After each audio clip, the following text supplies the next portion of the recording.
My brother Rap Star. How you doing, my bro? I'm doing good, man. Doing good, man. You know Hey, what I'm I saying? love your intro, bro. I never knew you were like, you got some boxing skills there, bro. Andrew, I My never knew brother, you could appreciate move it. like that. Yeah, man. I did a little amateur boxing, man, as a teenager, man. I still use it as a workout today, but you know what I'm saying? I love the sport of boxing, man. You know, I was a part of it at one point. You know what I mean? And worked with some guys, trained some troubled teenagers, man, and it's just part of who I am, man. And my pops, you know, did a little bit of boxing. My granddad, you know what I'm saying? So it just come from a fighting back, a boxing background, a fighting family. And so I just love the sport of boxing, man. And the thing is, bro, learning. You know, it's a lot that I know about a lot of fighters growing up, watching a certain fighters, you know, in the 70s, 80s, 90s, or whatever. I'm still learning a lot about the younger guys now, younger fighters of today.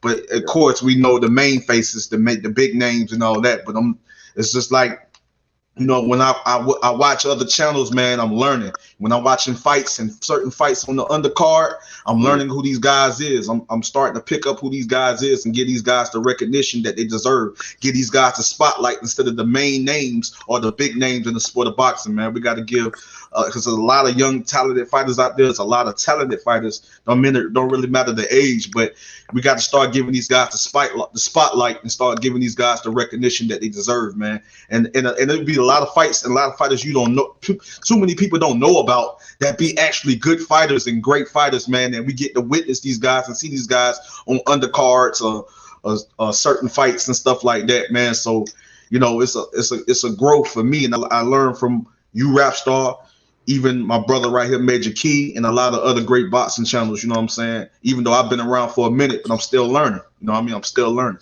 Hey, let me just say this, Andrew. I see some of those moves in the beginning. You ain't just learning. You've been learning for a long time. Hey, let me just say this to you, Andrew. I just had a power nap. I've been working on some cars in the morning. This is my brother, Major Key Boxing. When I mentioned you today, he said, yeah, man, let's make some time for Andrew. So Major Key's my other brother from another mother. And, you know, he's just the same as us, bro. He's straight raw and direct. He don't care. He says it as it is. His heart is where's the right place. So I'm just going to send your link to another brother. Is that cool? Yeah, most definitely, man. Ain't no problem at all. No problem at all. And I'm familiar with Major Key. Get cooking first because I'm getting my that's what I was telling him. I was like, yeah, I fucks with Andrew. Andrew fucks with me. We good. You know what I'm saying? Yeah, no. Yeah. My whole thing. If you haven't known, bro, I try to be humble and truthful as possible. But at the end of the day, my mind operates in a certain way that it breaks down information and it simplifies it. So when that comes out my mouth, it's very simplified. But it's because I interpreted all the information and I broke it down in a way that I could simplify it and exert it out my mouth. And you know, so other people, you know, casuals could understand it, but as well as boxing pugilists, they can say, oh, you know what? I said a bunch of deep shit, but damn, he kind of summarized it the right way, you know? Right. And that's all it is, you know? But yeah, man. And I love that, and I can respect that, man. I love that, and I can respect that, man. And most definitely, I became a fan because when I subscribed to your channel, man, of course I checked out the content, and I was like, man, this brother is real. This guy's a general, man. This guy's a general. He's real. He speaks his mind, but a lot of things that he says, like it comes with authority. You know what I mean? And it comes with I'm really serious about when I'm talking, and when I'm talking about something, I'm touching up on a subject, I'm really serious about what I'm talking about because this is a part of who I am. You know, I love the sport. You know what I mean? At the end of the day, and I just want to let people know that I'm real and I'm going to speak my mind, no matter how people feel. But it's going to be in a way that people need to hear the truth. It's not to disrespect or come at people the wrong way or rub people the wrong way, but it's just to let it be known that, man, this is what needs to be heard. You know what I mean? Right. And I'm man enough to say I could stand corrected most of the time. I'm man enough to say, you know what? Look, if I'm wrong, I said I could stand to be corrected. It's fine. But this is the way I wholeheartedly feel right now. You know, from the bottom of my heart, I'm speaking from my soul. And if you can bring me some facts that make me feel any different, kudos to you, and I'll acknowledge that. You know what I'm saying? And that's what I try to be. You know, on every panel, you know, like, you know, it's not like I'm a boxing historian, like, you know, like I'm the god of boxing or anything like that. No, right. I just know what I watch in the ring, and I'm very thoughtful on what my angles are. You know what I'm saying? I'm very thoughtful on those. So when I bring it, it's not just one angle. It's I'm looking at the summary of all angles, and I try to simplify it so that people can understand. But sometimes you know, no matter what, if you got a fanboy, they're not gonna hear you no matter what you say. You know what I'm saying? And it's unfortunate because we trying to kick the knowledge to the people that are pugilists and stimulate their minds, but we also trying to bring down some information to the people that don't know the stuff and try to educate them so they can be on our level. You know what I'm saying? But you know, it's a two-part you know what I'm saying, battle on the internet. It's like you're trying to engage with people that are pugilists, but then you're also trying to educate other people. And then well, a three-part battle because then you got to deal with the trolls too. You know what I'm saying? Yeah, yeah. You ain't lying about that, my brother, for real, man. That's a part of what we do. You know, we have to deal with. You know what I'm saying, as far as the trolls. But I wanted to most definitely, man. You know, get started with the first topic, man. When it comes to Ryan Garcia, you know what I mean. And then after that, we can, you know, after touching up on that, we can get into the return of Wilder and then the other topics. But man, I'm gonna start off saying this, man. I understand, like, it's no different from athletes, the other athletes and celebrities, whether it's entertainers or whatever, that have dealt with, you know, mental health issues. And it can be a lot of different things. You know what I mean? It can be pretty much you know, the fame. You know what I mean? Them being, you know, viewed to millions and millions of people around the world. So at the end of the day, it's like, you know, you're battling with this inner demon. You know what I mean? That it's like, I'm hearing what people saying about me, whatever, but just because I did this, I did that, I'm hearing what people saying. You know, I'm getting feedback of a lot of people feeling a certain type of way or whatever, and it could have been slightly something already going on as far as depression. You know what I mean? That they was dealing with in their personal life. You know, dealing with depression and things of that nature. So when the bigger you get, it's like the bigger the responsibility. You know what I mean? Right. And so it's like it comes. Yeah. Exactly, bro. So it's like, you know, it comes a lot of pressure. It can be a lot of pressure. You know what I mean? And that's why I really understand what it was that Ryan was talking about, and I understand what he's going through, what he's struggling with. You know, mainly because I was diagnosed. You know, I dealt with deep depression, anxiety, and I also dealt with paranoid schizophrenia, which I went and got help, got on meds, and went into a program. So and I was diagnosed severely. You know what I mean? So you know, I dealt with, you know, could be a little worse than his situation, but it's still the same in a way. So that's why I understand the what he's dealing with. You know what I mean? As far as as far as being really the emotions, the feelings, the anxiety, the pressure, the lifestyle that he's living. It comes with a lot of weight on his shoulder. You know what I mean? At the end of the day, so how he's affected mentally, and I'm gonna say this, and I told my brother this, man. I was like, if he's affected mentally, if he don't got it all the way mentally, if it's a strong code mentally, he's not gonna be able to perform at his best. So I understand the reason why he pulled out of the fight, because if he's not strong mentally, if he's not stable mentally, then he's not going to be able to perform at his best physically. You know what I'm saying? Stepping in there against a very rugged, tough style like, you know, Javier Fortuna. So he got to get himself together mentally by going to therapy, going to see a psychiatrist, you know, getting the help that he needs to prepare him, you know what I'm saying, to allow him to become stable mentally so he can perform at his best physically. Because you go into the ring and mentally you're scarred, you can end up getting hurt, or you end up getting, you know, badly beat up, you know what I'm saying, and not going to be able to perform at your best when you're struggling mentally. You know what I'm saying? Yeah, I agree, man. Look, you know, I said this the other day, man. I got pissed off on Rap Stars Live. I don't know if you were there, but people were talking real reckless, like it doesn't exist.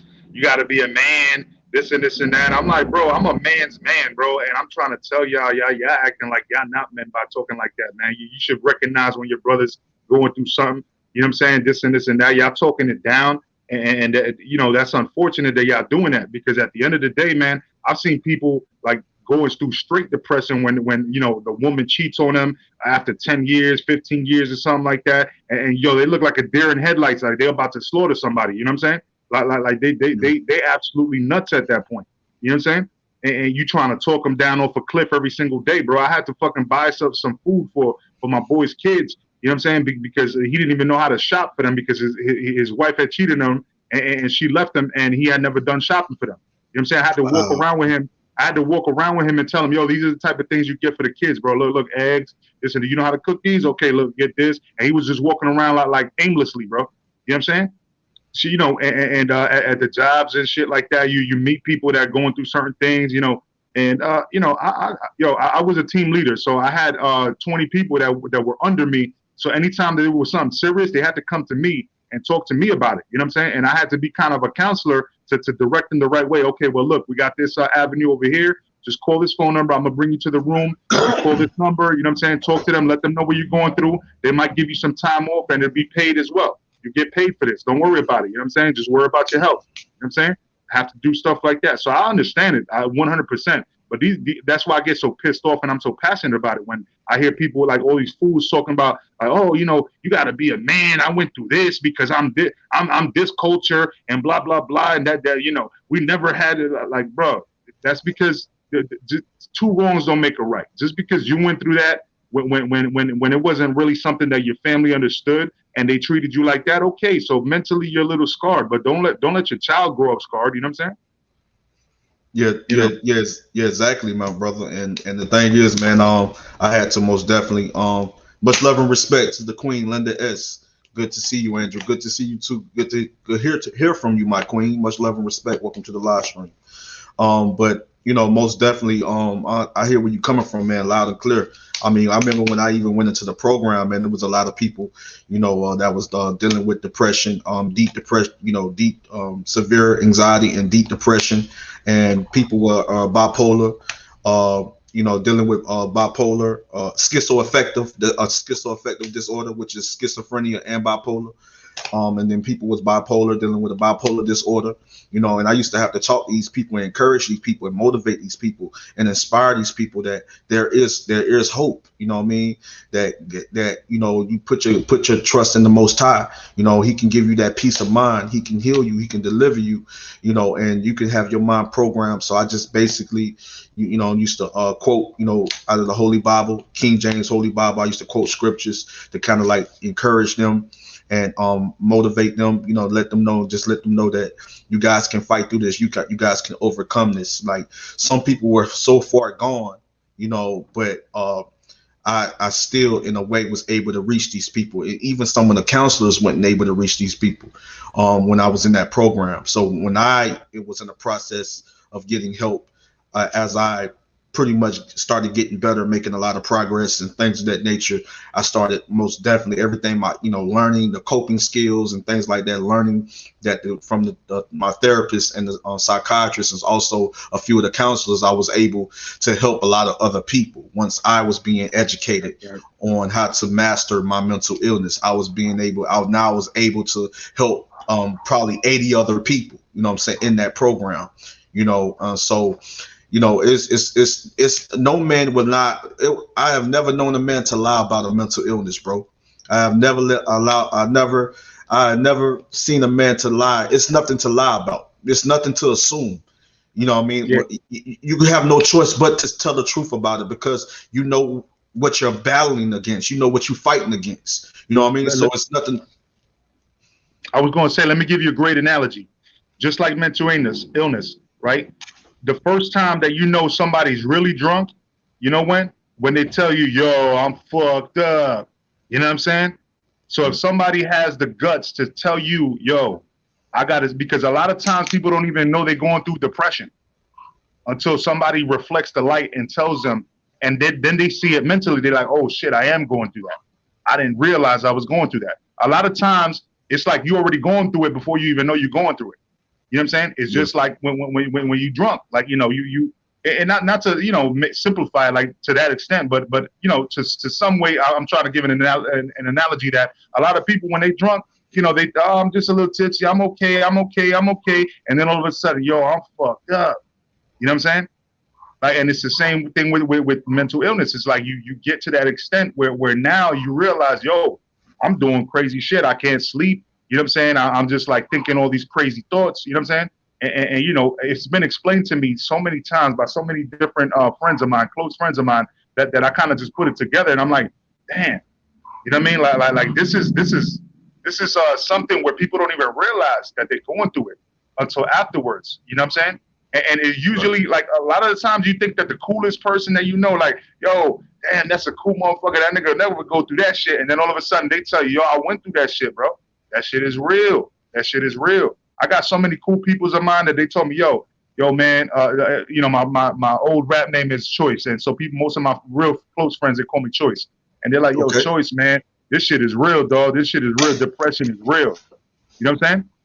And you know, and they cool people. They're very lighthearted people. You know what I'm saying? They just go through it. You know what I'm saying? People go through it. You know, and you know, I met people with ADHD, and then I met one dude that thought he was going through it, and I put him on the phone with this cat, right? And because this cat was concerned, and he's like, "Yo, put him on the phone with me," because I was telling him what he was saying, and he put him on the phone, and he after asking him questions for like 20 minutes, he's like, "Bro, you just drunk, bro. You ain't got no ADHD." And then he was like, "Oh shit, man, maybe you're right." You know what I'm saying? So, you know, like you know, so it just depends. But at least he took the time. He didn't even know the guy. He was just talking to him over the phone. And he's like, he just took the time. He's like, "Man, look, listening to you, bro. I know you probably a little emotional because your girl's doing what she's doing. But you're not ADHD, bro. Don't worry about it. Or I'm sorry, PTSD. You're not PTSD. You know what I'm saying? Just chill. You know what I mean?" And he's like, "All right, I got you, bro. I'll do that." You know. So it's a little tricky, but people do go through it though, man. A lot of people just try to downplay that shit, man. And it's real life, man. We gotta start getting used to it, you know? Yeah, I most definitely hear what you're saying, man. I agree with you 100% on that, man. Like, you know, and if you are struggling with a battle, if you do have a battle, you know, some people don't hold it in, man. And it's good to sometimes let it out and let it be known. You know what I mean? It's like holding it in and you know, and dealing with it on, because it's just like when you go see a psychiatrist, you can't hold it in. You got to talk to the psychiatrist, right? So they can know how to help you. You know what I mean? Right. So just keeping it to yourself and keeping it in. See, because I believe it gives you a relief. It gives you relief when you let it out. You know what I mean? Hell yeah. And then you let people know, and you're aware. See, Ryan, there was nothing wrong with him, you know, and this was a while back. This wasn't just recently. Ryan been talking about the issues and what he was struggling with, what he was battling with. You know what I'm saying? But he let it out. He let the people know that this is I need to get my mental health in check, and you know, because I that's come first. You know what I mean? My mental health, myself, come first, and I got to get that in order. I'm a champion. I got the mind of a champion. I want to be a champion one day. I want to be elite level fighter one day. I want to be, when I leave the sport, I want to be known as a legend. So at the end of the day, I got to make sure I get myself together so I can perform at my best to go out there and fight the best guys out there. Because I believe Ryan wants to be great. You know, he wants to be great. And so, but at the end of the day, you gotta your struggle and your battle, what you're dealing with personally, you got to get that in order, bro. And it's nothing wrong with that. He's not the only fighter, you know, that probably deals with mental health issues. You know what I mean? But he was man enough to admit to the public, to the people, this is what I'm up against. This is the stronghold. This is my battle. You know what I mean? And I got to get it in check, because I'm not finna go out there and not have it all here. I can go out there and lose. No, I want to go out there and win and be at my best mentally and physically. I stress that all the time. Bro. No, I stress it all the time. Will, my brother, I see you, my brother. Much love and respect, man. Welcome to the live stream. Yeah, me and my brother Major Key Boxing, we on here cooking. I see you, Junior. Much love and respect, my brother. Welcome to the live stream. Much love and respect. Brendan Smith is BS. So what's BS? You gotta reiterate. What's BS? He says BS. What's BS? Let me know. Yeah, man. Because at the end of the day, look, man. People, again, we're gonna go through this whole thing, man. Okay, So people, the side effects on a lot of medications is depression, right? Yes, sir. You know, when you watch the commercials and they like, yeah, this will fix your leaky nose, but it might make your ear fall out your ass. You know what I'm saying? It might give you suicidal thoughts, depression. You know what I'm saying? Blah blah blah blah blah blah. And it's like a whole list of side effects, right? And now you look at Ryan Garcia though. He's already admitted that he had ADHD. Okay, he admitted that months ago, maybe like 8 months ago, bro. And I remember talking about this, maybe on Punch's channel or somebody else's channel. I remember talking about the fact that I thought that he would beat Luke Campbell and certain people because of his ADHD, because he doesn't know how to stay down. And I reiterated that after the fight, because even Luke Campbell said, I don't understand how he got up so quick off of that fight or after that knockdown. You know what I'm saying? It's that ADHD, bro. It's a chemical imbalance, bro. It's like, like that's something else. So now you're taking medications though, and it causes side effects, right? So people got to be, sound about this. I know everybody think he capping and shit like that, but I think that's grown man shit for him to come out and say something like that, man. You know what I'm saying? So everybody could hate, they could say this and say that, but the same people they're not talking about the other champions that we all love, like myself, like for example, Floyd Mayweather, when he took a couple of retirements, you know what I'm saying? Because he needed to clear his mind and get back to it and feel the love for the sport again. You know what I'm saying? That in a way is giving you a sense that, hey, mentally he's not there. You know what I mean? Whatever's going on, and he went through a lot of shit. Look at the way he was raised. You know what I'm saying? His father, his uncle were in the mix of boxing. His mother was on drugs. You know what I'm saying? There's mental shit going on there. You know what I mean? And other people, man, like there's a lot of people that go through that, so I'm not gonna sit here and give the whole list, but everybody knows. You could just look it up. But at the end of the day, people go through things, right? They try to keep it tight. They don't want to really expose themselves. This young man went at what was it? Was it Instagram that kicked him off? And then because he was talking about God, and then he said, or they blocked his comment or something like that. I can't remember if it's Instagram or Twitter or something like that. But somebody kicked him out because of his godly comments, and then he said, if they don't want me here, I won't even be here. But you're not gonna stop my belief in God.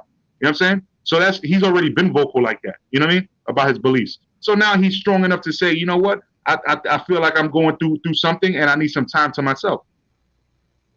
Come on, man. If I look at all these boxers like if they were my children, I'm 40 years old. If that was my son, I would want him to say that. I would want him to just take some time for himself. You know what I'm saying? I don't want him to just go in and commit suicide years later like Arturo Gatti or something like that. You know what I'm saying? Even though that was questionable in some people's eyes, you know what I mean? We don't know really. Yeah, we don't really know what happened there, but you know what I'm saying? Like I don't want him to go crazy and get into drinking and flip over his car like Errol Spence. I don't want him to crash his motorcycle like what you call it, my man Paul Williams. I don't want him to go into an accident and die like what's my man Diego Corrales. You know what I'm saying? I don't want him to go wilding out on the island and get in an accident that fucks up his career or at least destabilizes it like Felix Verdejo. You know what I'm saying? I want them to take the time away to fix whatever's going on, But people don't take it serious, man. What's going on, Junior? How you doing, brother? Junior, much love and respect, man. Welcome to the live stream, bro. I see you. I see my brother Liquor. You know what I'm saying? Maldito Liquor. Much love and respect. Welcome to the live stream. I see you, my brother Aaron. Welcome to the live stream, man. Welcome to the live stream. Much love and respect. Yeah, man. You don't want to because it can lead in that direction. It can go everything he's battling with, he's dealing with those demons. It can lead to that direction, and that's what we don't want to happen to the kid. And he knows that I gotta get myself together. Long as he know that he gotta get himself together. And that's, man, and just like you said, Major Key, that's a real man to admit that, man, this is something that I gotta get under control before I he didn't say I didn't did you hear anything about the kid he's talking about retiring and things of that nature? I'm hearing he just needs to get his stuff together before he step back in the ring. So they talking about he's talking about retiring. Yeah, yes, what I'm saying. They talking about retiring out. No, man, that kid wants to fight, man. That kid wants to be the best. And whether people don't want to give him credit for Luke Campbell, bro, Luke Campbell is a solid fighter, man. That guy can fight. That guy was dangerous, man. You know, kid, when he put the kid down, the kid got back up and brushed himself off and went back in there and stopped him. You know what I'm saying? With a body shot. That was a tough fight. That wasn't an easy fight for Ryan Garcia. You know what I mean? So people was like, the thing is with me, this is what gets me with some of these people. They'd be like, well, Luke Campbell wasn't this. Look, he never won against the top guys and stuff like that. But if you go back and watch those fights, you know, with like a Vasily Lomachenko or Jorge Linares, did he or did he not give those fighters hard times? He was in those fights. And that tells me, and that showed me, and that let me further know that the guy was in for a reason. You know what I mean? He was a certain level fighter for a reason, because if he was that easy of an opponent, they would have went in there and just ran over this guy, easily got him out of there and destroyed him. But it wasn't easy. None of those fights were easy. And we're talking about multiple time champion in Jorge Linares. And we're talking about multiple time champion in Vasily Lomachenko, #1 pound for pound. And he went in there and gave those guys hard times. You know what I'm saying? So at the end of the day, I felt it was a step up fight for Ryan Garcia. I felt it was a step up fight to see where he's at, to see how he can perform against a certain style like that. He passed that test. You know, Harvey Fortuna with us is a great fight. I love his style. I love what he's able to do in the ring. But I'm just telling you right now, Major Key, I felt that Ryan knew that I got to get myself together before I go in there against a skilled veteran like that. You know, against a dangerous veteran like that. Even though deep down inside, Ryan know I can beat this guy. But I want to make sure I'm 100% mentally, at least 70% mentally. You know what I'm saying? When I get in that ring, and I could be prepared also physically to get in that ring and to perform at my best. You know what I mean? Well, look at my bad. I was gonna say, look at Linda's second to last comment, because I want to touch on that. Okay, got you. The queen, social media and being okay. Go ahead. You want to read that? Major Key? Yes. Social media and being exposed to the public all the time is a ruthless experience, and that's what I'm because he's used to being the guy with 6 million and up subscribers, right, and being the face of it, right. But now he's facing some scrutiny from the boxing community. You know what I mean? And he's still a young man. You know what I'm saying? So that can influence, you know, the way he feels about himself, because you know he felt like he was at the top. You know, you never know if at this point he may feel that is like on a certain level, like, oh, they're exposing me. You know what I'm saying? Am I really up to this? You know what I mean? Things like that. He may be questioning himself and need to fall back for a second, because he's a young man. You know what I'm saying? You know, he may be getting all that from all these people. You know, you got it's not just him. It's like it's the social media. It's the ESPN. It's everybody that's questioning whether he can actually do it, if he's really capable of doing it, right? So you know, you have all these questions up in the air, and he's not used to that. Because when he had all his subscribers, when he was leading up to the point where he's at, everybody's like, yo, King Rye, he's going to be the next one. He's going to be the next one. And now he's actually fighting champions. Now you got the whole boxing community responding to you now. Like, oh, welcome to the platform. Now, who are you? Oh, I don't really believe that you all about that now. You know what I'm saying? And people start questioning. So he may not be used to that scrutiny and maybe taking it a little personal, but, you know, maybe he needs his time away to grow a little bit of thicker skin or whatever. Maybe it's a chemical imbalance. Who knows? I'm not a doctor. I'm not gonna sit here and judge a guy. But if the man says he needs some time away, let him get some time away. You know. 100% agree with you, my brother. You know what I'm saying? Because he is a fighter. You know what I'm saying? And I respect every fighter that stepped in the ring and put their life on the line for our entertainment. And I respect how a fighter feels and basically and I can respect what goes on in his personal life. You know, especially when it's something dealing with a mental illness, a chemical, like you said, a chemical imbalances, which is basically a brain disease in a way. You know what I'm saying? So I can respect that. You know what I mean? And at the end of the day, This kid want to be great, man. That's what I strongly believe. You know what I mean? I believe this kid got a good spirit. This kid want to be great. He want to be known as one of the best fighters in the world one day. He got a team that surrounds him that includes Canelo, that's going to help him perfect his craft, and he will become a monster. He's already a very skilled, dangerous, talented young fighter. It's just he evolves into elite level fighter. He can be a problem for a lot of guys. You guys don't have to see it. You guys don't have to understand his situation. You guys don't have to see it how I see it from a boxing eye, but I see it, and I know what this kid possesses, and I know that this kid is not just the power and the ferociousness. It's going to be also, he's going to show you guys that it's going to be also the ring generalship and the IQ. I've seen it before. You know what I'm saying? And I can see this kid was doing certain things, the Haney, the little Haneys and stuff like that, and Teofimo Lopez's and stuff. I was seeing what these kids was able to do even when they was amateurs. So now as professional fighters, they don't have no choice but to grow and get better. These kids are very talented, skilled young fighters, and they will challenge each other. They will be a tough task for each other, man. Trust me. But Ryan is one special talent out there. And whether y'all don't want to acknowledge it or not, y'all going to see one day.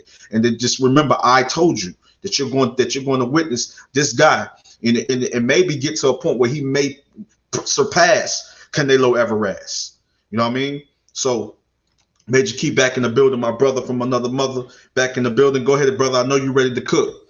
Hey, man, I'm just saying, I'm sorry, guys. I've got some stuff which has come up, but I still want to cook on this while I'm multitasking. Look, at the end of the day, some of the biggest men have also had problems in life. You look at the most toughest warriors in life. We're not machines. Nobody's a Terminator. They're all built as human beings with a heart and a soul and a conscience. We understand that everybody out there is not going to be the same like they portray themselves. You look at Mike Tyson. When Mike Tyson's mental capacity was confused on his ex-wife and other problems, the man was never the same. If you're mentally not there, Andrew, you can't be fucking with the sport of boxing. You know, I agree.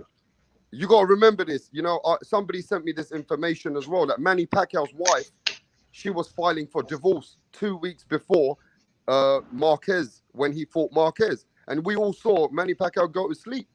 Now, if you're mentally not as strong, you got to acknowledge that. You've got to recognize that you got some issues. You can't go into a boxing ring with having any issues, bro.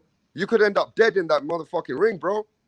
I mean, this is boxing. You got to be 100% focused on the prize. And I've got to say this, Andrew, you know, so many boxers today and the boxers of the past, a lot of boxers have certain things that they suffer from. Just because they don't talk about it, it doesn't mean they don't have these problems. You know what I mean? I mean, you look at the boxers, what they suffer today. You look at the boxers when they take all those punches and your brain's getting shaken around. Some of that leads to mental illnesses, you know? And we got to remember the Sugar Ray Leonards. We got to remember even Roberto Duran and all these guys. They all went through different lapses. You look at Sugar Ray Leonard, he wanted to kill himself at one point. You look at Roy Jones Jr., he had suicidal thoughts. You know, look at Shannon Briggs. Shannon Briggs hit the floor and he was on all kinds of shit. I mean, these are tough people. These are people which were like, you know, they're warriors. So what makes you say it's weak when a warrior decides, you know what, I'm not mentally well? So what, everybody wants to shit on that man now?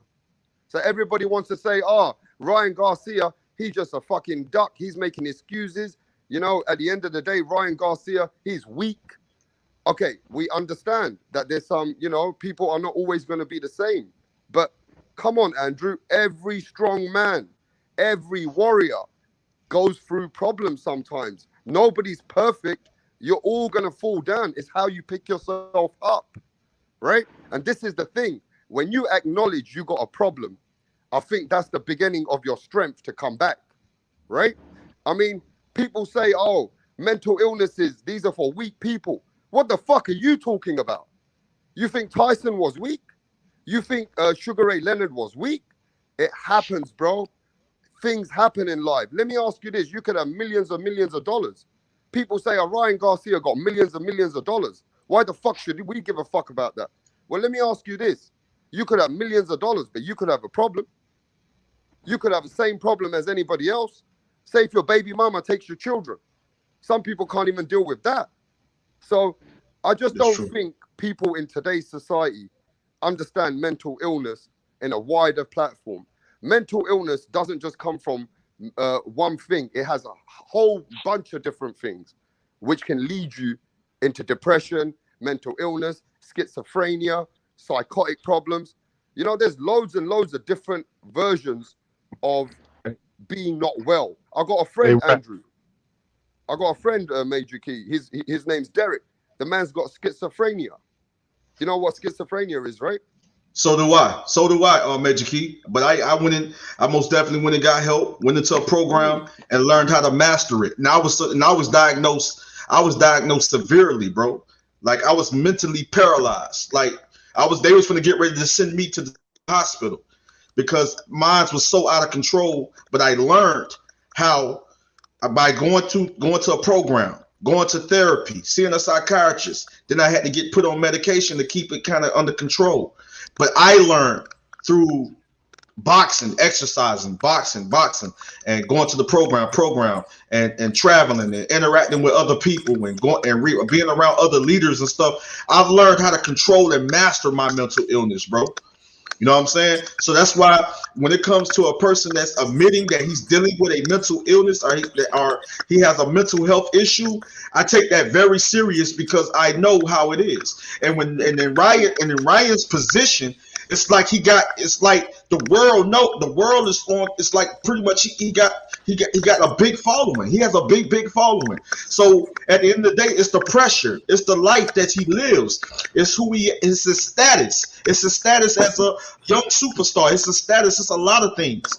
And it could be a lot of personal things that he was dealing with, a lot of inner demons. And then you can't, like you said, and Major Key said the same thing. You can't perform at your best if you're struggling mentally. If you're struggling mentally, you have to be mentally prepared. But in order to be physically prepared to step in the ring and go up against a style or a veteran like a Harvey or Fortuna. So that's why I understand. It's not meant for everybody to understand. It's meant for everybody to get it. But I understand.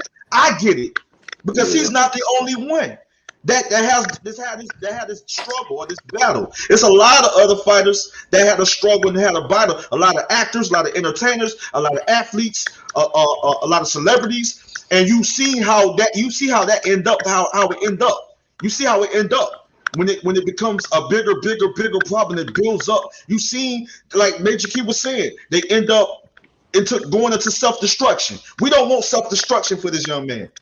And this young man admitted that I need to get myself together. I need this type of help. You know what I'm saying? So I can make sure I can be the best that I can be as a professional fighter. He's not scared of no other fighter out there. He's a fighter. He has a fighter mentality. He's not scared of no fighter out there. He's not scared of fighting certain fights. This kid wants to fight. This kid believe that he's one of the best. So we got to understand that. Shout out to DT3 the Boom Man. Yeah, that's what I was gonna say. Shout out to my man Boom Man, bro. Jump up here, bro, because I would like to chop it up with you about this one if you don't believe that the man is going through some stuff, bro. Because I would like to be the one to convince you about this, bro. You know what I'm saying? Because I know you're a good man. You know what I'm saying? But at the end of the day, we did talk about him being overwhelmed, and we talked about his ADHD and the side effects of what those medications mean and things like that. We kind of already chopped it up on that, but I would not hesitate to reiterate for you. Yeah, shout out to DT3 the Boom Man. Well, sorry. Oh no, no problem, bro. No, I'm just saying, shout out to DT3 the Boom Man, one of the generals. Man, yeah, man. If you have something you feel you need to, you know, and like Major Key was saying, DT3, if you want to hop on, man, and give your side of how you feel about the situation, you can, my brother. You know what I'm saying? You already know, what time it is, man. So. Me and the brothers we cooking rap star, you know what I'm saying, Major Key Boxing, and you more than welcome to hop on, man, and give your take on how you feel about the situation.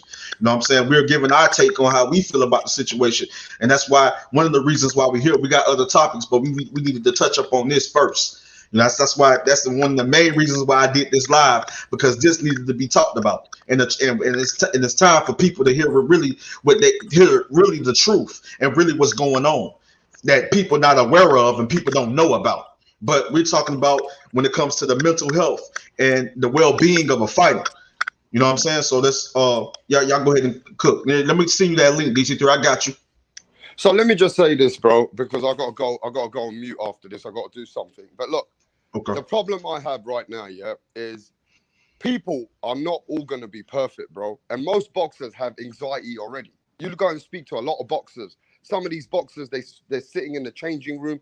They got anxiety, but when they get in the ring, they feel all right about situations. Some boxers, they actually elevate when they get in the ring. But what we gotta recognize is, today, even if you've got some kind of a problem, it's like if you come out with it, you shouldn't be slandered about it.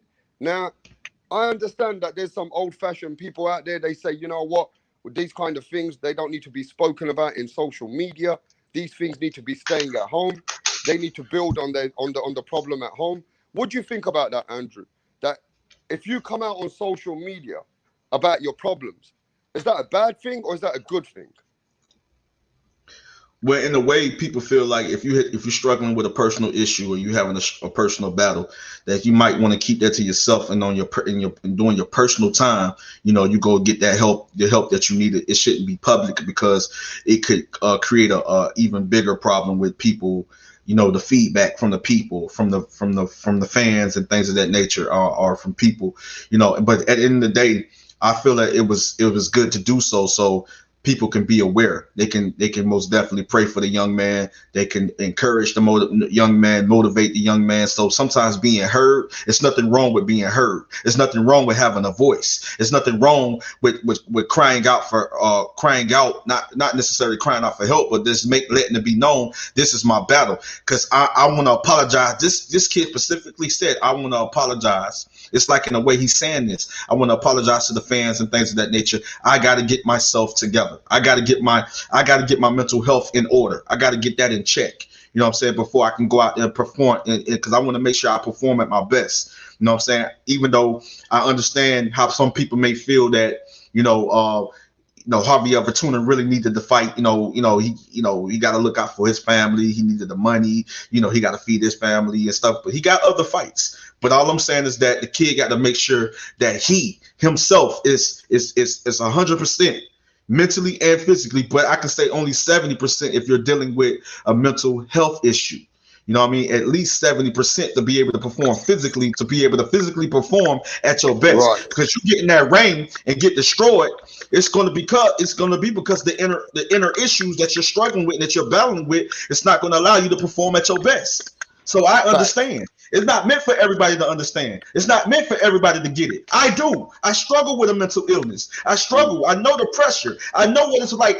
Sometimes I'm going to keep it real. And sometimes I don't even like to go on do live streams because I be under pressure because I don't want to mess up and say the wrong thing. It'll be a lot on my mind, a lot of things that I'm dealing with the family and things of that nature. So at the end of the day, I deal with the anxiety.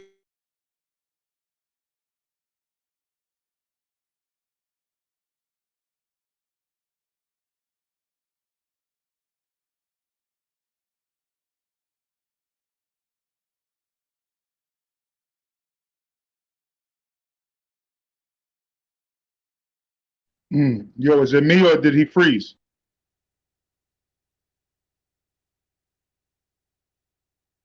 Yeah, there's some freezing going on. Yeah, there's some freezing going on. And I think, DT3, you might have to hit the X out of the comments because sometimes that happens on YouTube. Hit the X out of the comments, then come back in and then you see it because he already dropped it. He dropped the StreamYard already. But Andrew, you froze, bro. You might want to leave and come back.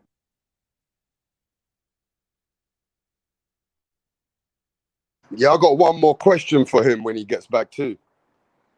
He'll be back right now. It's quicker when you got your own StreamYard and shit.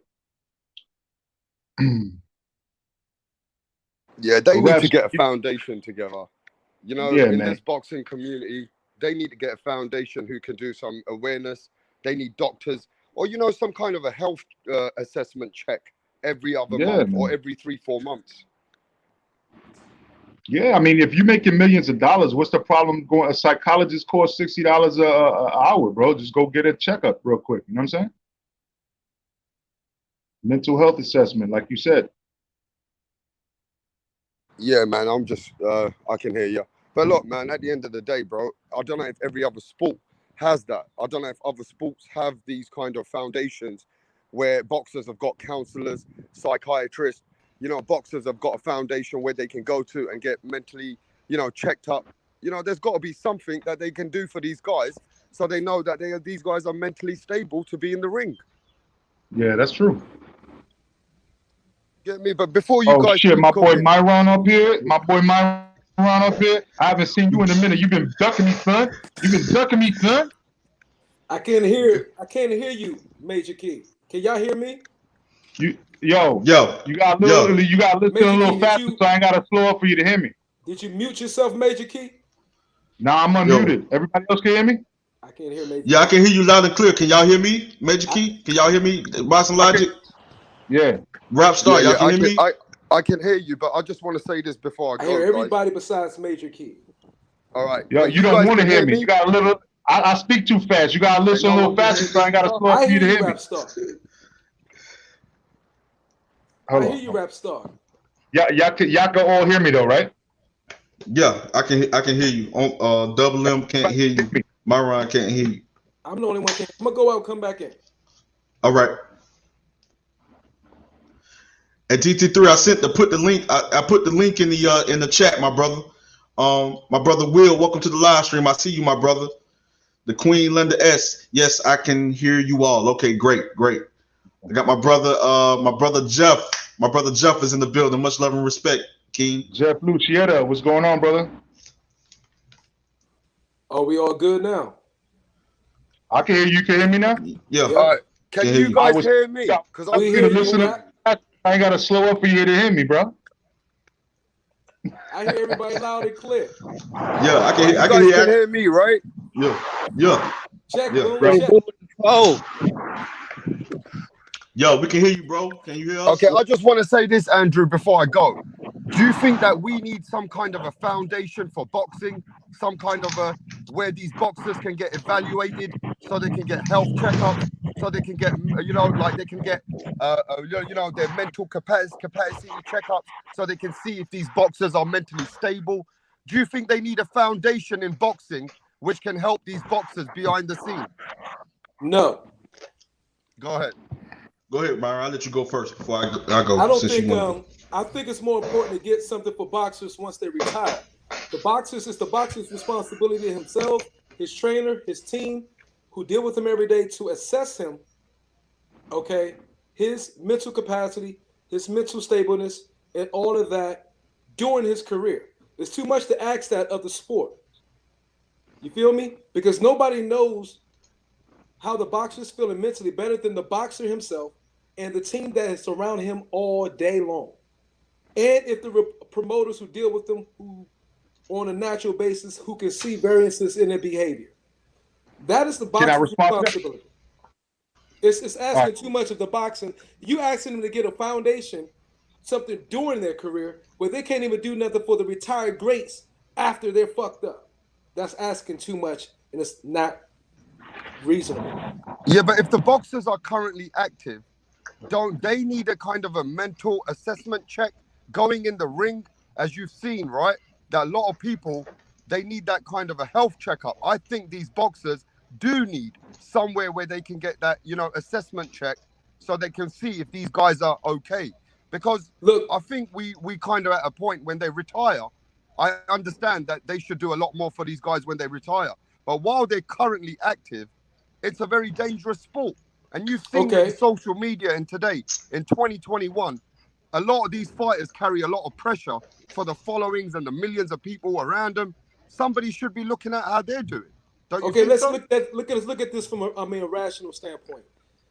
Football doesn't really have an active one doing that.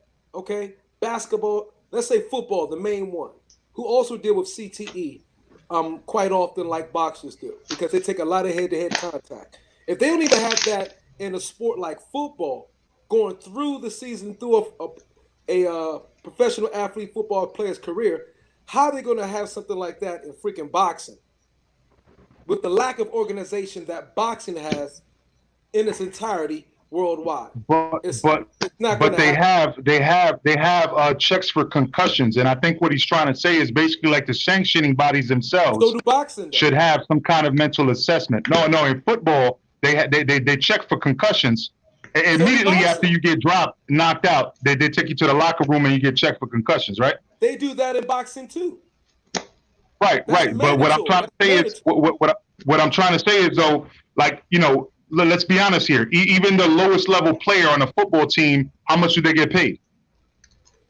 On the minimum, $250,000. On the minimum, that's exactly right. So on the minimum, right? Is that happen to boxers? That's the practice team. I understand. It's not the football league's problem but that's what I'm saying. We need to still get something into place, right?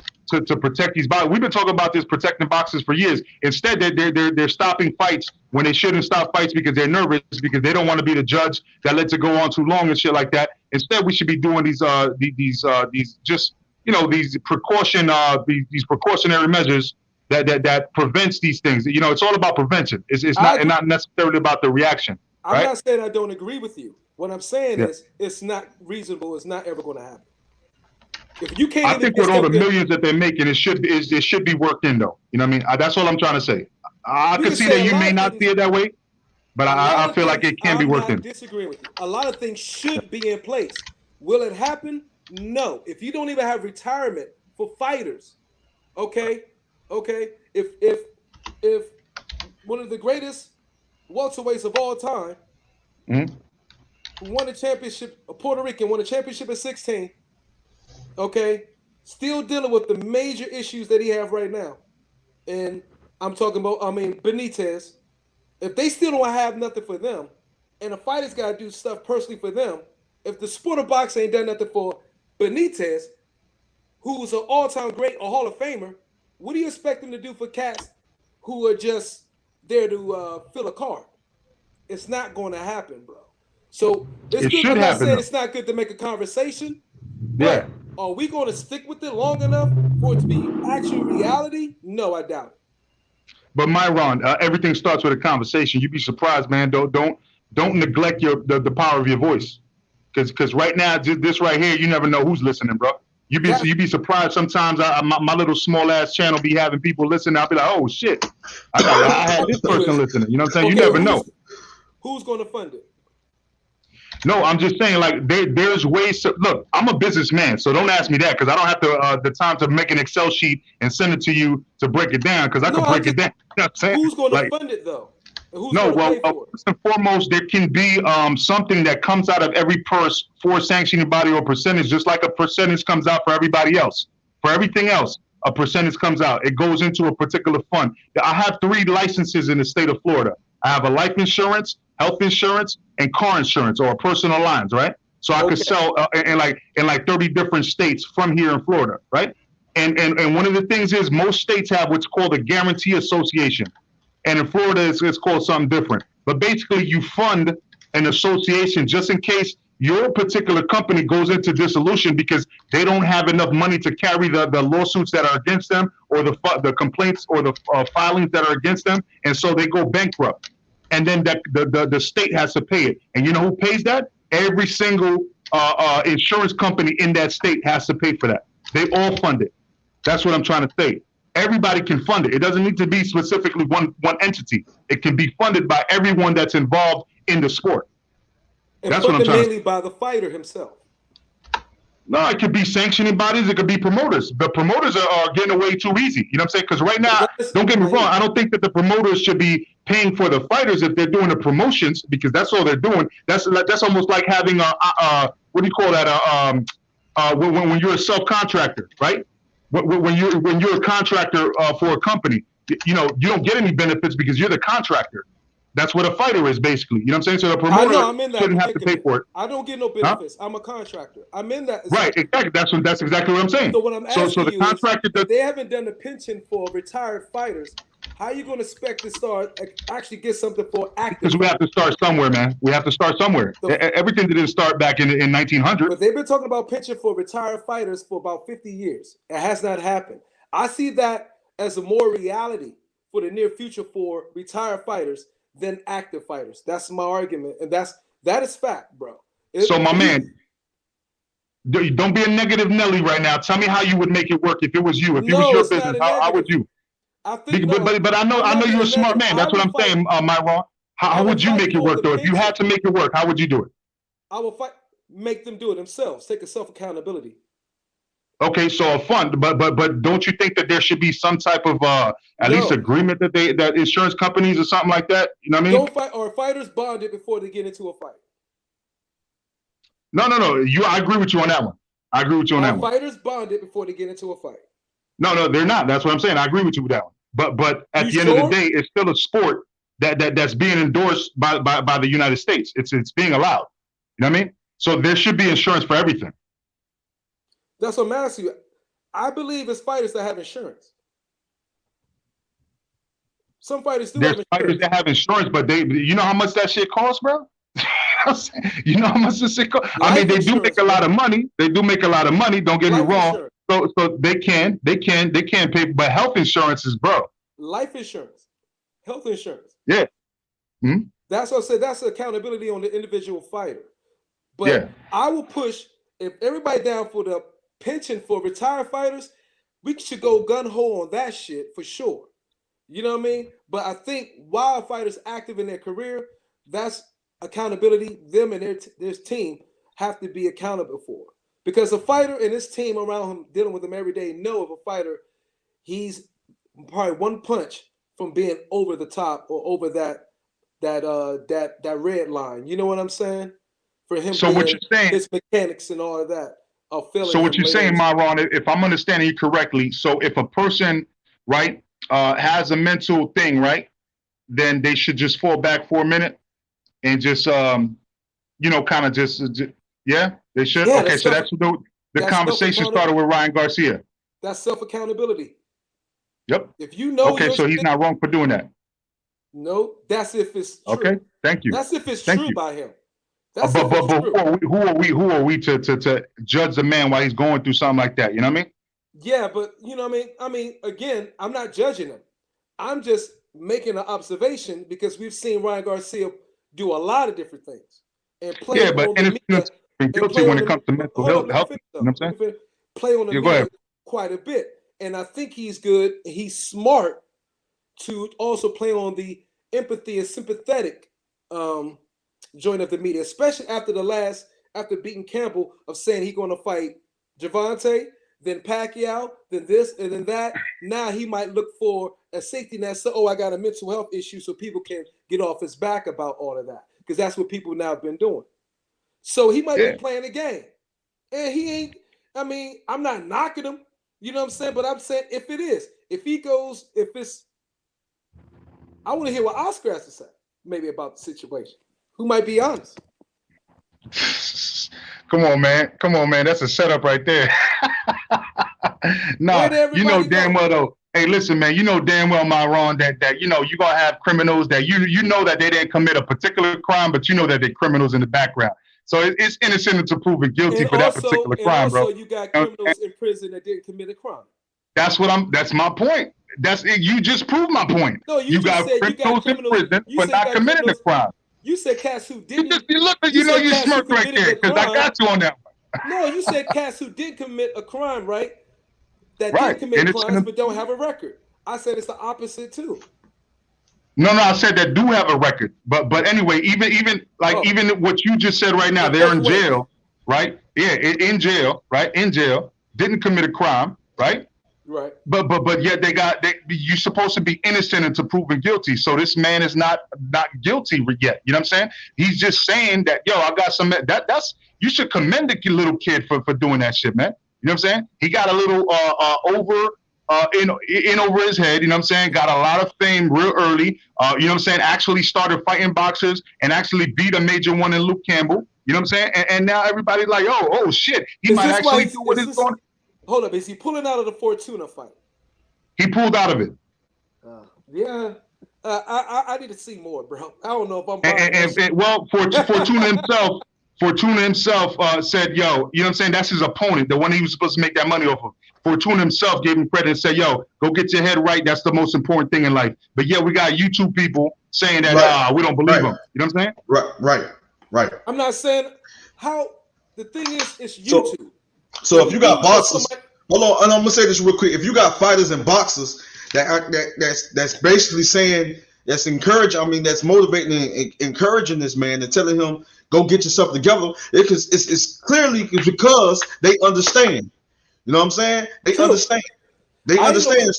So it ain't like that they don't understand. They understand because it could be things that they're battling too. It's a lot of fighters that struggle with it. Now some may be a little worse than others when it comes to deep depression, when it comes to anxiety, when it comes to schizophrenia, when it comes to any type of mental disorder.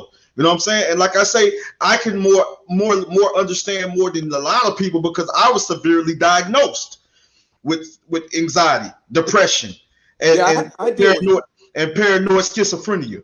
It was to a point that it was so bad that, and if I ain't went to go get help and go into a program, they would have sent me to the state hospital, and there ain't no coming back from no state hospital.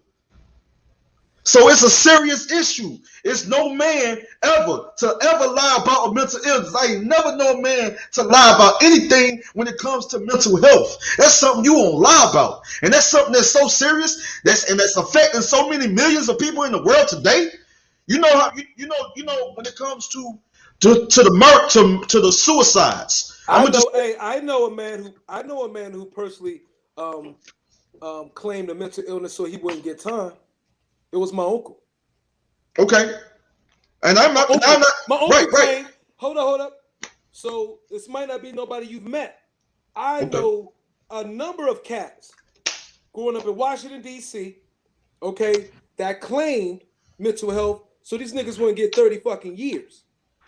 And that's one of the back doors out, you know what I'm saying, of getting long-term time. And my uncle did that because they were trying to get my uncle on kingpin charges. That's facts. That's facts, Myron. And he claimed, my bad, H, man, let me finish. And he worked that shit so that he wouldn't get it. My uncle, you talking about my uncle who's been in and out of jail for 35 years since I was born.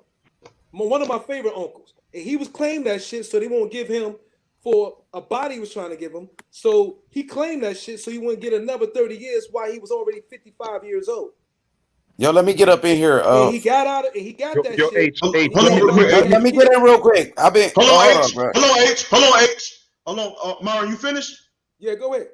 Yeah, because I can agree with you. I know it's some people that I know that lied about it. You know what I'm saying? Lied about being diagnosed with whatever. But other than this, a lot of people are affected by it and don't even know it. Yo, my man, let me explain one thing too. I'm gonna give you out a little piece of my history, which I've already put on the internet before anyway, so I don't give a fuck, right? Right now, I'm a father of 9 kids, right? The reason why I said I'm gonna be a father, I'm gonna be a good father, bro. I'm gonna be a good father. I don't give a fuck. You know why? Because my father was dead by the time I was 3, right? And who killed him? My mother with his service weapon. He was a police officer, okay? She killed him on his birthday with his own service weapon because the night before, apparently, he said he was going to shoot me and my sister and her. And he would get away with it because he's a cop.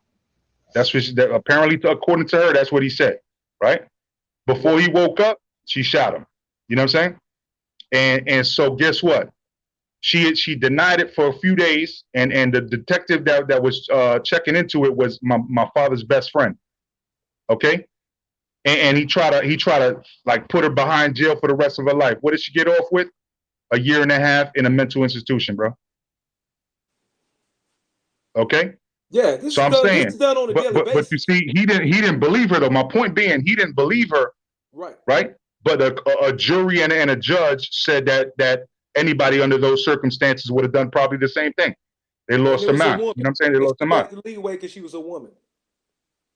There you go. You know what I'm saying? So that's what I'm trying to say. You know, it's innocent until proven guilty or whatever. You know what I'm saying? Like you know, if you got a little bit of, even if he believes in his mind that he's feeling that way, we got to at least back him up as a young man. You know what I'm saying? In boxing, even if he believes it, you know what I'm saying? He doesn't need to be 1,000% correct because, you know what I'm saying? A lot of people don't even know what they're going through. They're still trying to figure themselves out.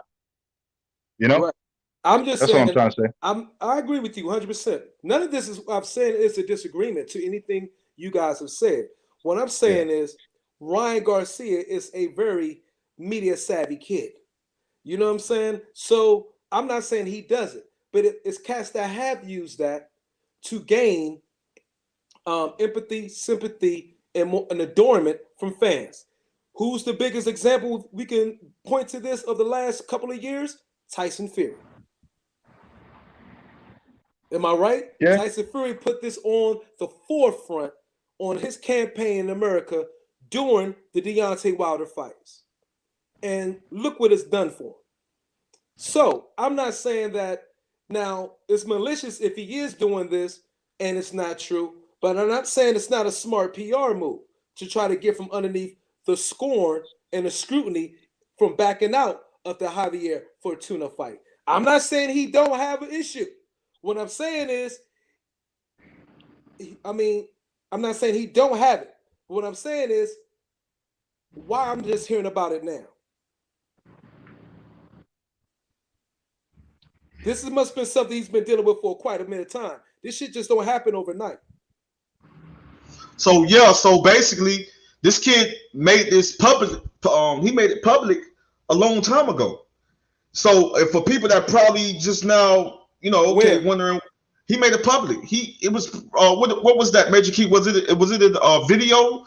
Or was it like some type of promo or something like that? How long ago was that? It was when he said he had ADHD. When he said he had ADHD was probably like about 6 to 8 months ago. It was before. It was way before the Luke Campbell fight. It was when he was still.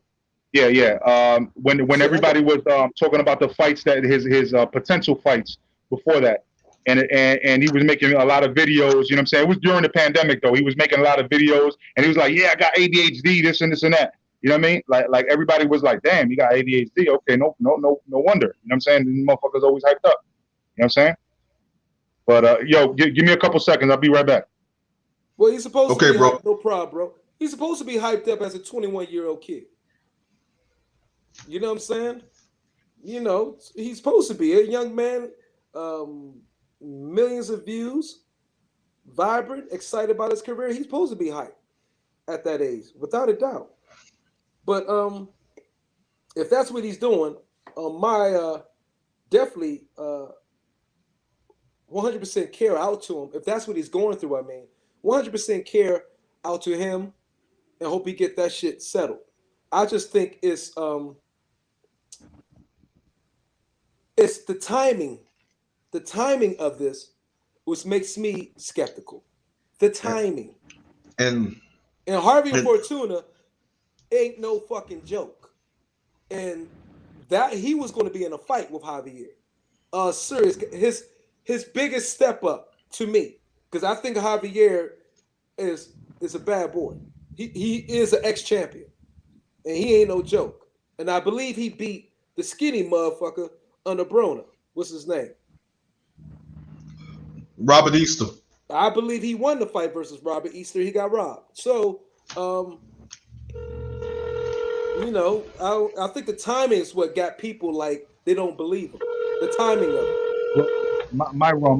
That's my brother, bro. I know you're a leader.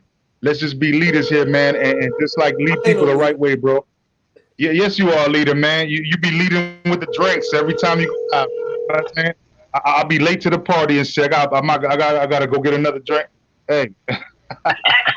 Sparkling water, baby. Some sparkling water. No, I'm just saying. You know what I'm saying, bro. I'm just joking with you, bro. But I'm just saying, like, man, like this is a serious subject, man, that a lot of people need to take serious. You know what I'm saying? Even if we got skepticism, we as boxing content creators, man, we have a responsibility to at least shine a little bit of light on this, man. Like look at, like I was saying earlier, look at Arturo Gatti. You know what I'm saying? That was a little suspect situation, but still, according to the records, he committed suicide. Look at Paul Williams. You know what I'm saying? Ran himself into an accident. Look at what's his name? Errol Spence. Under the pressure, ran into an accident. Look at Verdejo. Ran into an accident. You know what I'm saying? A lot of these people, these boxers, man, they do crazy shit because of the pressure. You know what I'm saying? Arturo Gatti, comparing Arturo Gatti may not be comparing apples to oranges in per se, because Arturo Gatti went through damn near a full career, and he took a lot of head hits. Arturo Gatti took much punishment over a 10 plus, 15 plus year career. That's completely different from Ryan Garcia. You know what I mean? Yeah, I'm not saying that. I'm just saying, head trauma, bro. He has CTE without a doubt. To me, Arturo Gatti. I don't think Ryan Garcia does yet. No. But Ryan Garcia is a young kid that even said that he was going to retire early in his career. So he wasn't even fully committed to do a long career. He was happy to make the money and be famous. But now the fame got to him. See what I'm saying? I think he wanted to be a movie star.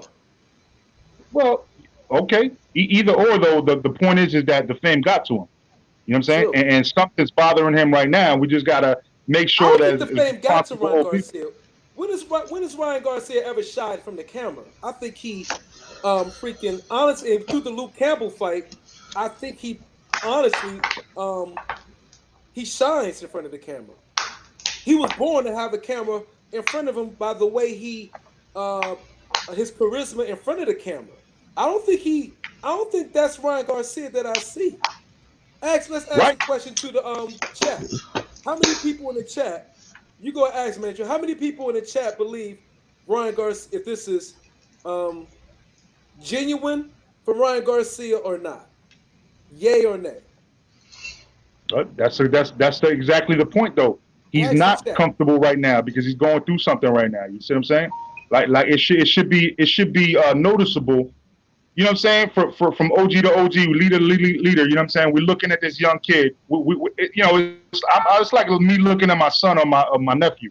You know what I'm saying? And I'm looking at this kid and I'm like, man, I see what this dude is going through, man. Like he's not able to handle it right now. And he's saying it.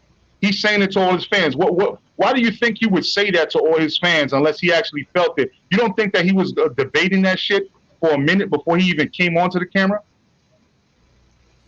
You know what I mean? But he mustered up the courage to do that in front of the camera. You know what I'm saying? Did he say it through an email or like live on camera? No, he said it on Instagram, wasn't it? It was on Instagram or some shit like that. I think it was on Instagram. On the Instagram I think it's live. Right, and all the people that appreciate him, all the people that love him, all the people that respect him, all the people that know that he's a great guy, that he's a great fighter. You had to make it be known. You had to let it be known. Sometimes it ain't good to hold stuff in. Sometimes it's good to speak your mind and let the truth out, so your fans can be aware of what it is that you're dealing with and that you're struggling with.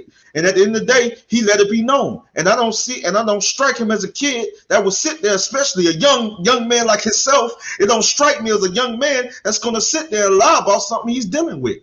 And I just don't see.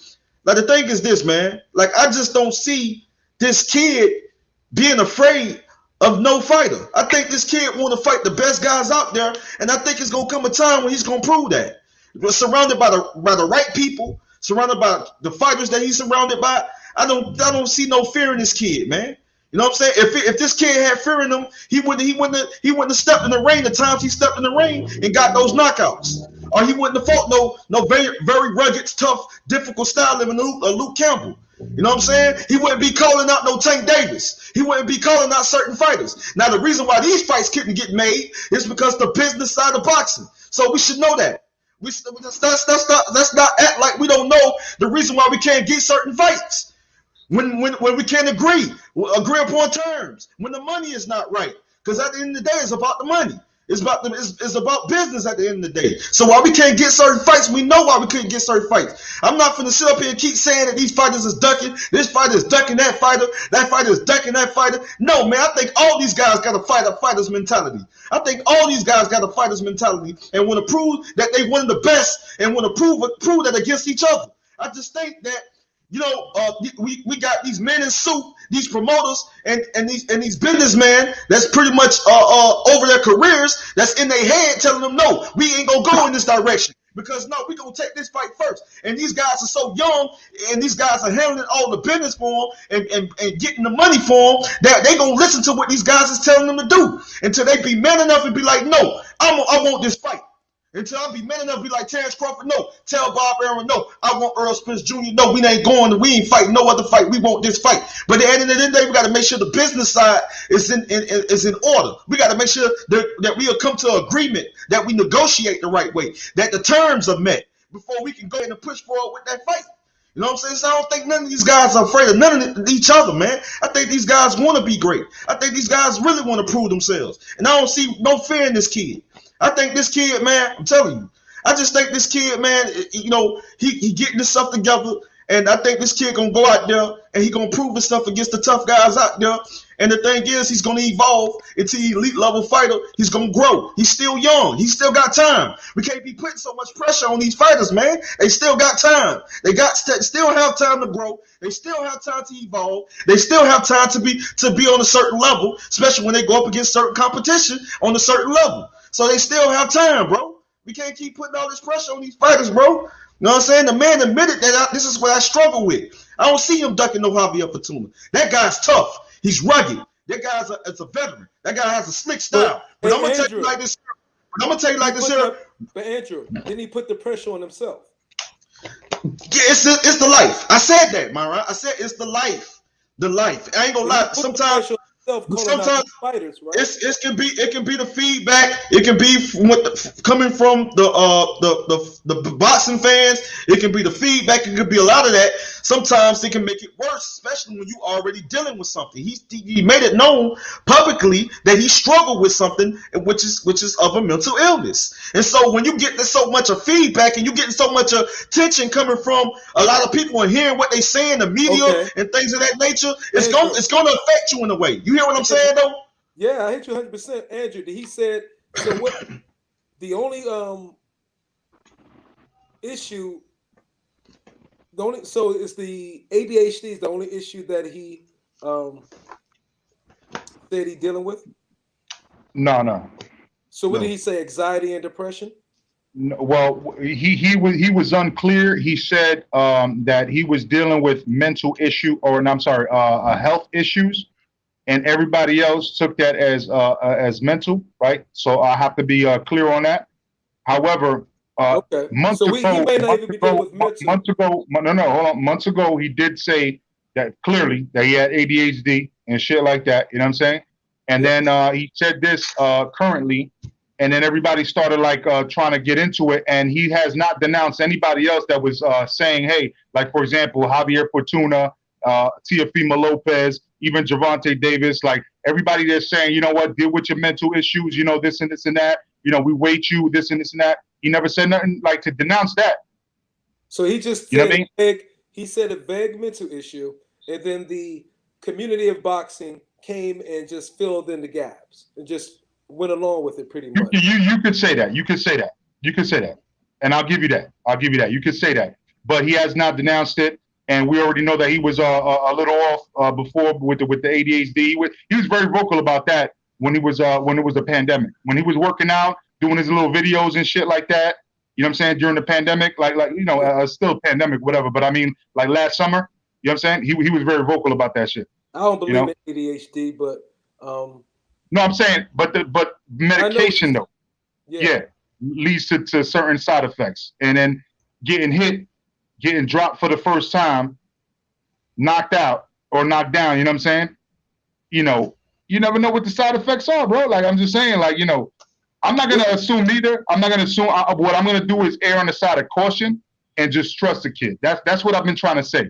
You never know. He could be lying. I'm not saying that you're wrong. He could be lying, but why am I going to go to he could be lying when he could be telling the truth, and then everything that he's saying fucks this guy's whole brain up. You know what I'm saying? Right. I'm not standing on that. I'm not standing on that he's wrong. Go ahead, what's up, Boone? What's up, Boone? I'm good with you, my man. I was getting some cereal for the kids and shit, so I had to leave. I was losing. You got some echo on your end, bro.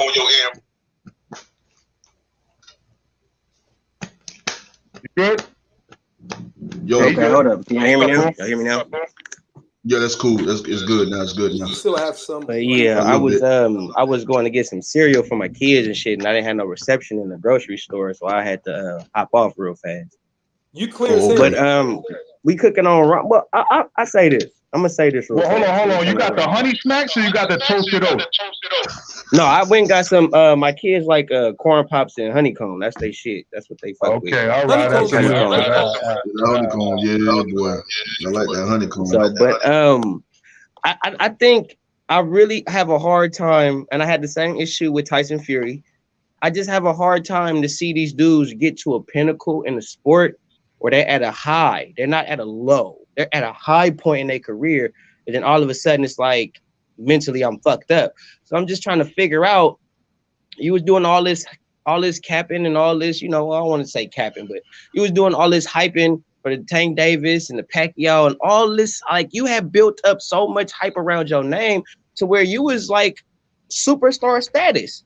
You was even blindly saying that you don't need a Devin Haney fight, and Devin Haney's a world champion. Devin Haney needs you, and Devin Haney's a world champion.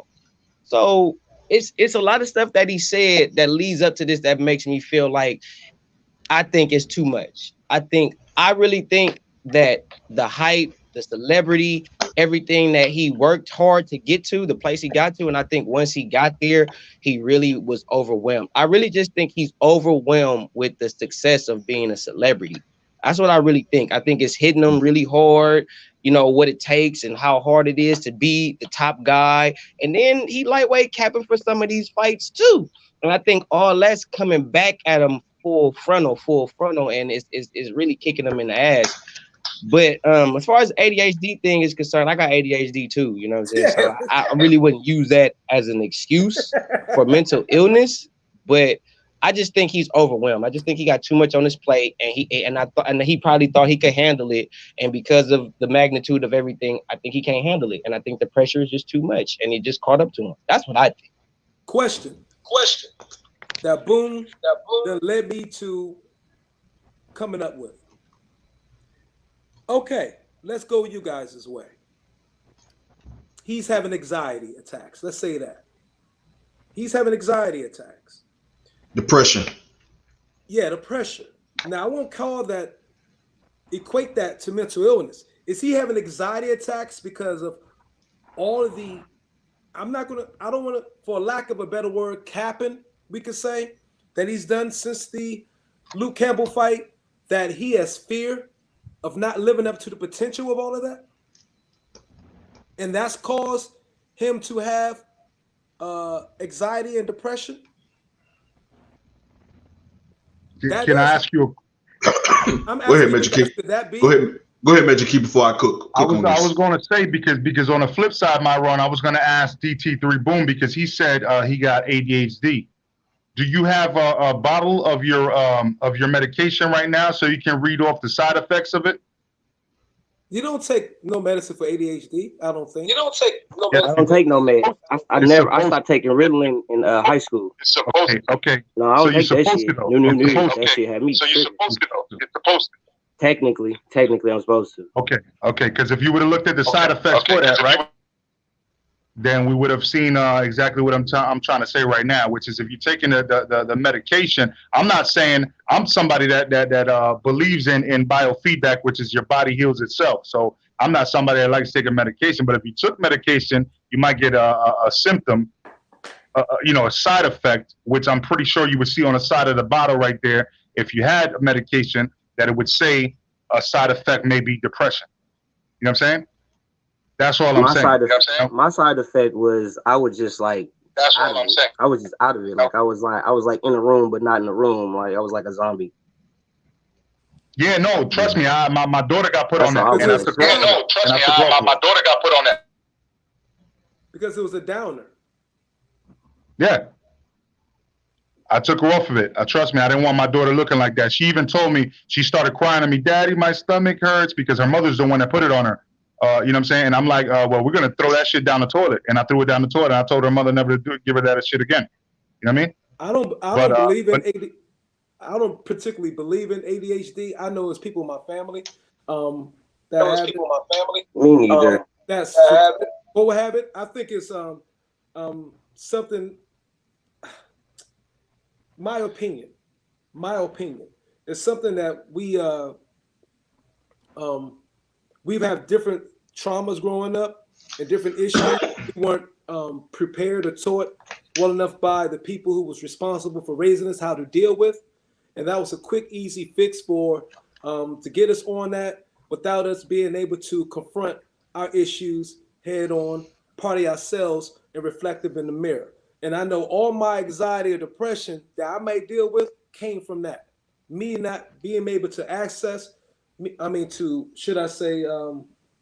properly assess the issues in my past correctly, put them in a proper, compartmentalize them in a proper area, okay? And when I wasn't able to do that, maybe there was some anxiety and depression because maybe there were holes or things I needed to know in my past to fill in. See, anxiety, depression is caused from confusion. You feel me? A lot of confusion, a lot of things going on with you that you don't understand yet and you don't know. And your parents, you know what I mean, or the people responsible help put some of that shit there, but then to help teach you or have a proper way of communicating to you in a healthy manner to help you see things clearly or get to the end of that tunnel so you can we build on that? So you can get. Can we build on that? Yeah, so you can get resolved. I want to build on that because that's important because I absolutely believe that we mentally like you Myron, you took that shit to a mental. Remember I was saying that some people are mentally strong to take it to that level, right? But we're talking about a young guy. So right now you said you don't believe in that, but DT3 also said he doesn't believe in that. But originally DT3, you said that you have ADHD. Because a lot of it's been falsely diagnosed, and they've been. I know. I put us on this shit. Trust me. I understand, but that's why I want to build on this one because it's important. Because a lot of people get diagnosed with something, and sometimes it's just about that mental strength that they weren't given by their fathers or their mothers or their uncles or anybody that was someone important to them. You know what I'm saying? I don't want to say mental strength. Bro. Because, no, I don't mean to cut you off. My apologies. You good. I've invested a lot of thought and study into this. I won't say it's like necessarily mental strength, but a way to properly assess, you know what I mean, and compartmentalize the things in your life in a healthy manner, okay? So that you won't be so much as of beating yourself up. A lot of You've been to therapy, haven't you? You've been to therapy because you use the word compartmentalize. I heard that in therapy. I've never been to therapy. I just read a lot of dictionary growing up. All right. I was in a dictionary a lot. So I read the dictionary 3 times. So you compartmentalize is putting things in a proper perspective of different things that's going on in your life. You feel me? And sometimes you might not be analyzing something that's going in your life in a healthy manner. And because you're not analyzing and properly looking at it from a right perspective, you might be putting it on you. You might think it's something wrong with you, where you don't realize there's thousands and millions of other people going through that, and you're not just alone. Because when you're going through life, okay, one of the worst things about looking in that mirror all the time every day is you tend to think that the world revolves around you. And sometimes when we're going through particular things in our life, and we're walking down the street, you can't see your face. You just see everybody else. So it makes it seem that the world is revolving around you in some way, to some extent, and in some form. And you got to get out of that. And you got to forgive. You can't hold on also to anger of any way. Anger will cause a dwindling spiral. So you got to release anger. And whoever committed particular traumas against you in your life, for your own benefit, not for theirs, but for your own benefit, talk to them, come clean. Like J. Rue the Damager say, come clean. Speak to them, say, hey, Mom, you know, I resented you a long time all my life because of this, this, and that. I forgive you. I love you. Dad, I did this. I resented you. Boom, boom, boom, boom, this. You know what? I just wanted to get that shit off my chest. I love you. I'm done with it. And you got to come rinse that shit off your fucking chest. Because as that shit weighs down on you, as life builds, it's going to do nothing but be that weight and hold you from fulfilling your full potential. So you got to release all anger and you got to learn to forgive.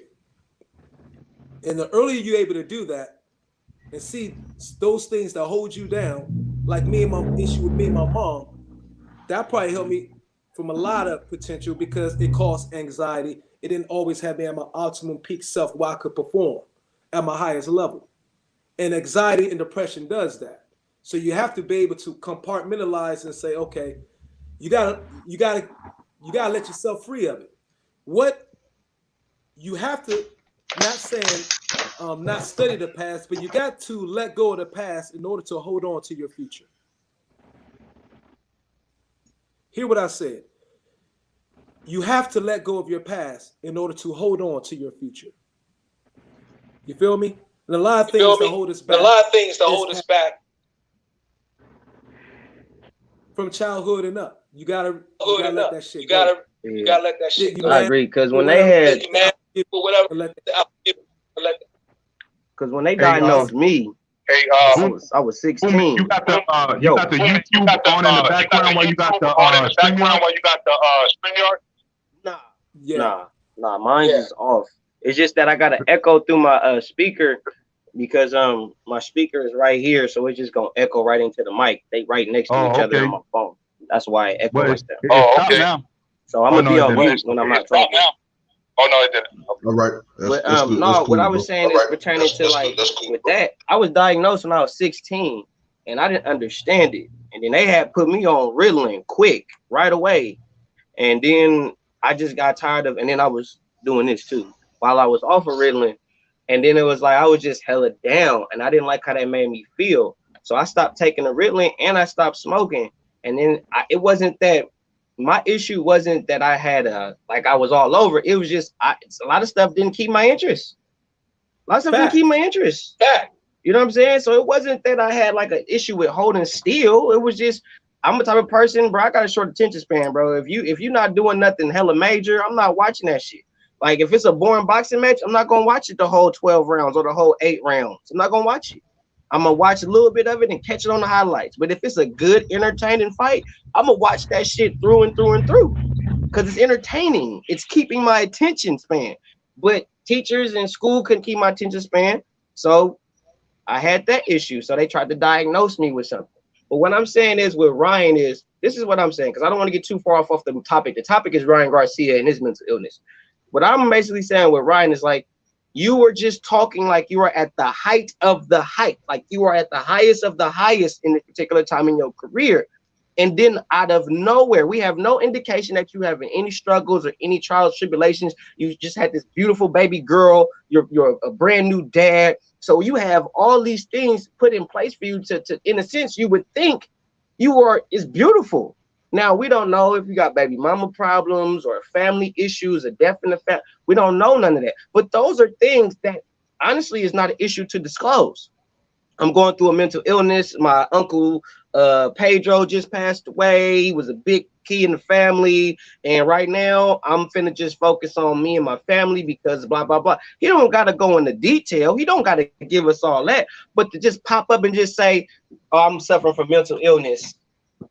You know, I'll come back when I come back. It's like, I need more.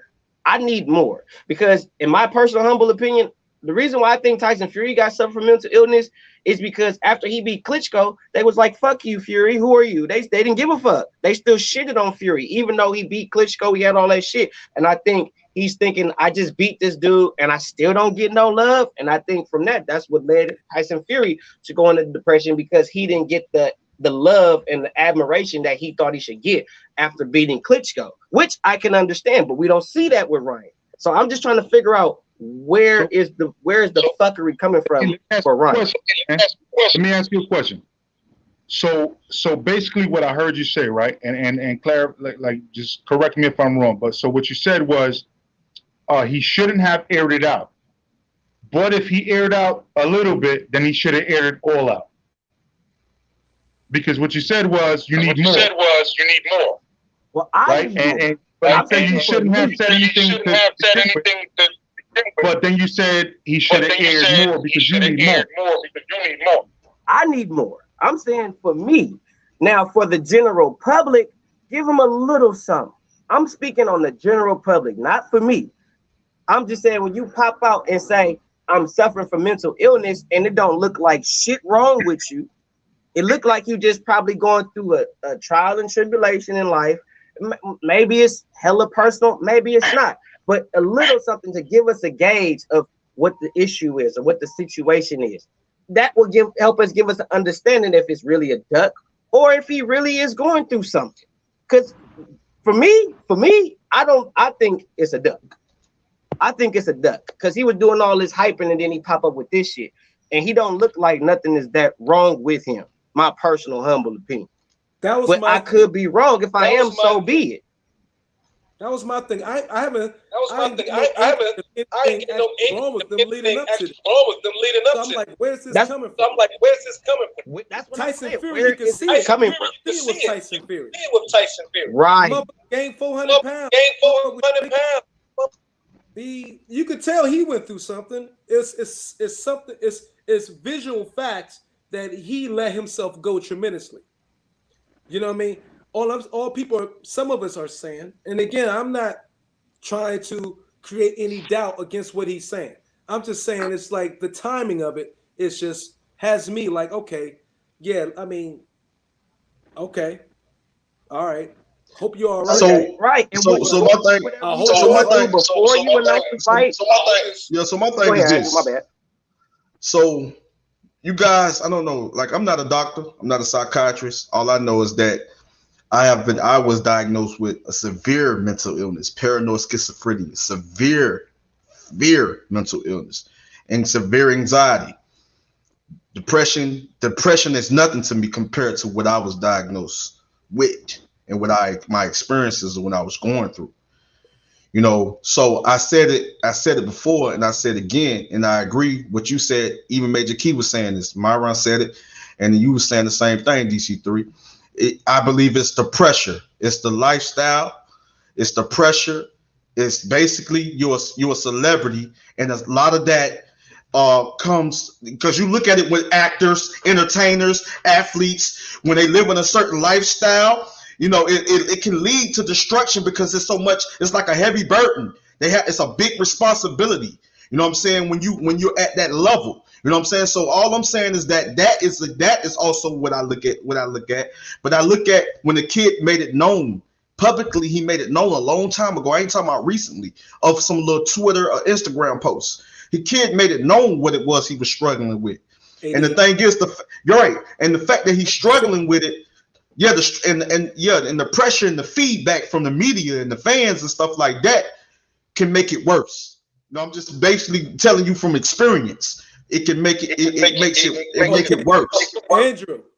And hold on, I got some echo real quick. Can y'all hear me? Yeah. Let me just plug this in, Andrew. You can't look at this from 100% subjective and personalize this situation because that is you, okay? But you're not Ryan, and the lifestyles and things going on, you can't say it's like kind of apples and oranges. Same for me and Ryan and Blase. It's easier for somebody, since you went through it, it's easier for you to for him to expect people say like you to jump on like, yeah, I deal with that too, because it gains some more affinity. You know what I mean? You're going through something, he's going through something, you both going through something, and it decreases the likeness, the distance, and so you have more to root for him for and all that. So he knows that will play to a thing. What I'm saying is you have to look at this objectively because yes, you dealing with this stuff, but Ryan Garcia ain't you. And you can't. No, the thing is the pressure. I can relate though, big bro. I can relate to the pressure. You know what I'm saying? I'm not as big as no Ryan Garcia, but at the end of the day, you know what I'm saying? At the end of the day, I have struggled with what he's struggling with now. You know what I'm saying? When it comes to the trolls, when it comes to what people view and what they think about Andrew Tucker and stuff like that, in the beginning, I dealt with that, bro, because of my mental health condition. Yes. I dealt with that. Yes, it was a struggle. So I understand what he's suffering with. I'm not talking about my mental illness is greater than his. No, I'm not saying greater. No, I'm saying that I can relate. I can understand. You know what I'm saying? Right. That's what I'm saying. And he's man enough to admit that he's working on this. That this is something that he needs in the area he needs help in. He's admitting this. I don't see why he will get on there and just say this and lie about it, because I just feel like, man, because he's a young PR pro. Yeah, he's a young fighter and he's a young celebrity, right? He's a young talented superstar. So I can understand the life, and it comes with a great responsibility, right? So it's at the end of the day, in the public eye, you be viewed. It's a lot of feedback from the media, and a lot of these fighters pay attention to all of that. It's some fighters that deal with it. It's not just Ryan Garcia that deals with it as well. Could be different. Hold on for a second. Hold on for a second. I'm gonna let you cook. So at the end of the day, he was man enough to admit what his battle is, what his struggle is. It takes a real man to admit something like that, bro. You know what I'm saying? Ask you a question, Andrew. And he's young. Question to you. And he's young. He's young. What benefit? How? Okay, we could see how hard it may be for him to a man to admit this. But what benefit? How can it benefit for him coming out saying something like this if it's not true? He specifically stated that I need to get. Hold on. He specifically stated that I need to get my mental health in check. I will be back once he get that under control. I will most definitely be back in the ring. He's not ducking nobody, man. That's not that kid. I'm asking you, Andrew, though. Yes, sir. Yes, sir. Don't yes, sir. I mean, please don't do that shit. You're trying to make me feel old. How can man? Go ahead, man. How would it benefit him saying something like this in the public? Saying something like this for the public to hear. How can that help him or benefit him, his position, at the same time of him before he going into a fight? How can it benefit him? Yeah, for coming out saying I have a mental, get my mental health in order. How does it benefit him? I can answer that. If you don't got one, I can answer that. I was gonna cook, but I'm gonna let you go ahead and give your perspective. Go ahead. Well, number one, if he's still training, if he stays training, then he'll be okay. If he stay training, actively working with Canelo, because honestly, Canelo the trainer. It ain't Eddie Reynoso. Eddie Reynoso ain't the trainer. It's Canelo. All right, let's be real about this. Okay, you don't hear Andy Ruiz talking about what Eddie told him. You hear Eddie talking about what Canelo said, the pointers that he getting from Canelo, not Eddie Reynoso. So Canelo is the trainer in that camp. I think Canelo needs to get trainer of the year. But anyway, I digress. But I think he's gonna keep training, and as long as he's training and focusing on that and not focusing on, like I said, I really think it's accumulation of things. It's social media, the hate that he's getting, and I think when he's seeing the hate that he's getting that he has no control over, it do something to you. And I mean, shit, the shit that people say about me on my shit. So I could imagine what 8.6 million people are saying on Ryan Garcia's Twitter, Instagram, and Twitter feeds and shit. So he probably can't deal with all that. Plus the celebrity, like he blew up. Ryan blew up off of that. If you look at Ryan Garcia before the Luke Campbell fight, he was just an Instagram star, little Instagram social media personality. Then he beats Luke Campbell. All of a sudden, he gets this all of worldwide boxing fame and all this shit. And then it's like, oh shit, like I'm Mike Tyson. Like when he said the shit that Mike Tyson know who I am, it was an interview he did on Fight Hype when he was talking about how Mike Tyson know who I am. And I was like, you shouldn't be surprised about that. You a boxer. He should know who you are. You're Ryan Garcia. He should know who you are. You shouldn't feel so starstruck that Mike Tyson says your name and you just fought Luke Campbell on the court where everybody watching because they know other boxing matches is on except you. That's the biggest fight of that weekend. So of course Mike Tyson is watching. So why are you so starstruck?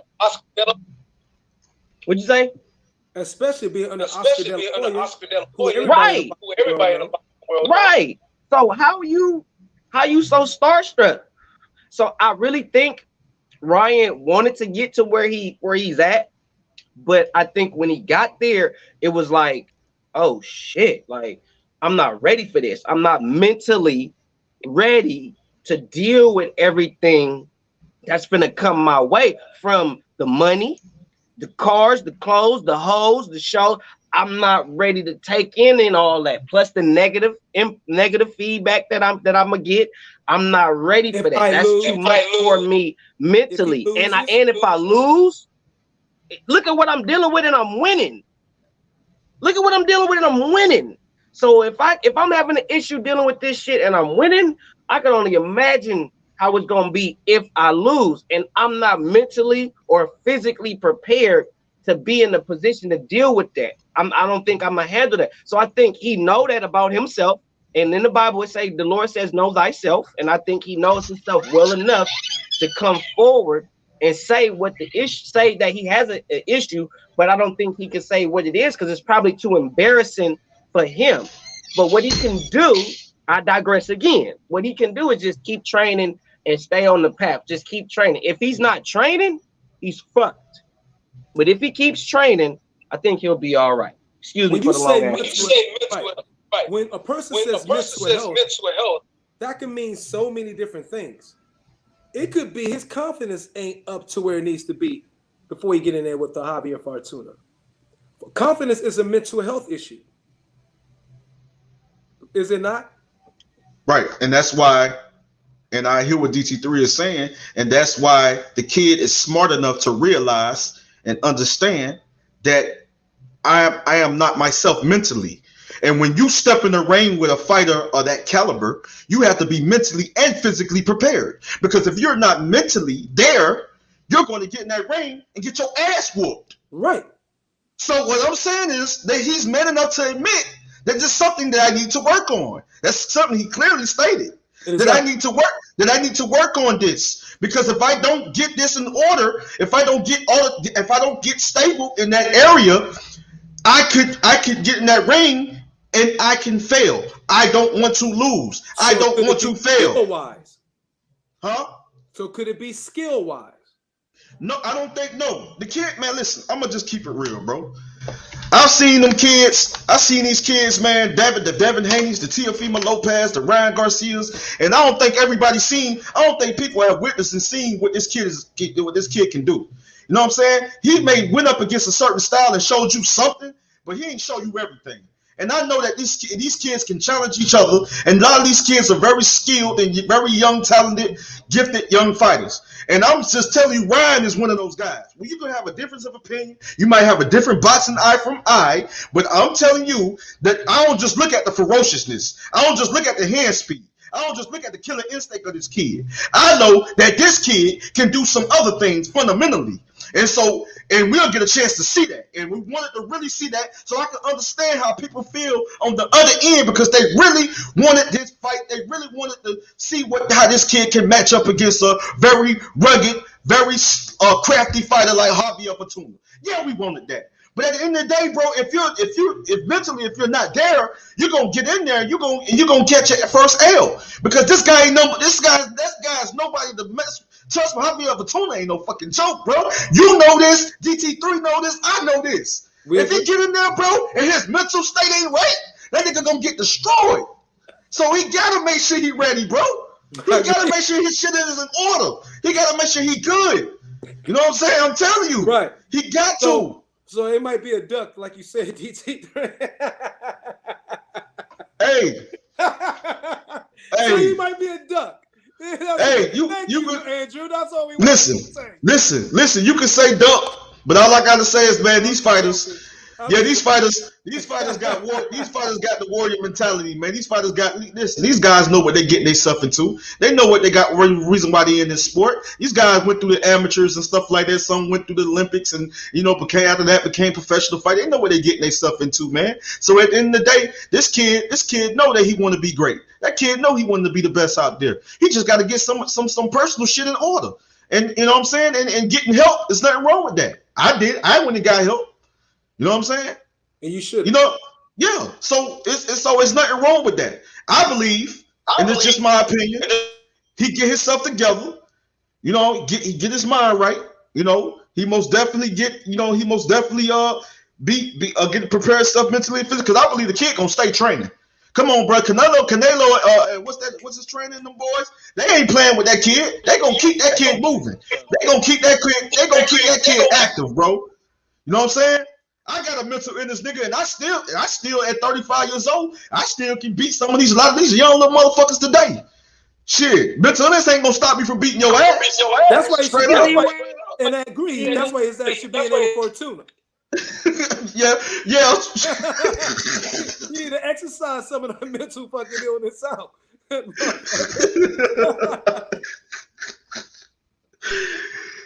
man, I can't. Somebody gotta get it. All this bullshit. Hey man, I got a little bit more time left, but hey, before we head out, man, listen. We got to talk about, man, what's next, you know, because it's also in the title, you know, of the stream. What's next, you know, for do you think Deontay Wilder? Because from here, that's what I'm hearing. I'm looking, I'm observing, and I'm seeing, and I think Wilder really ready to fight. You know what I'm saying? I think he's ready to fight, but do y'all really feel that Wilder really wants to get back in that ring and knock Tyson Fury head off? The return of Wilder. That's what I put it in the title. The return of Wilder. I think he needs to. I think that is should be number one objective for him. If not, then he would never outlive it.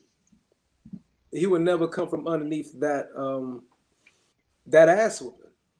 He has to avenge that.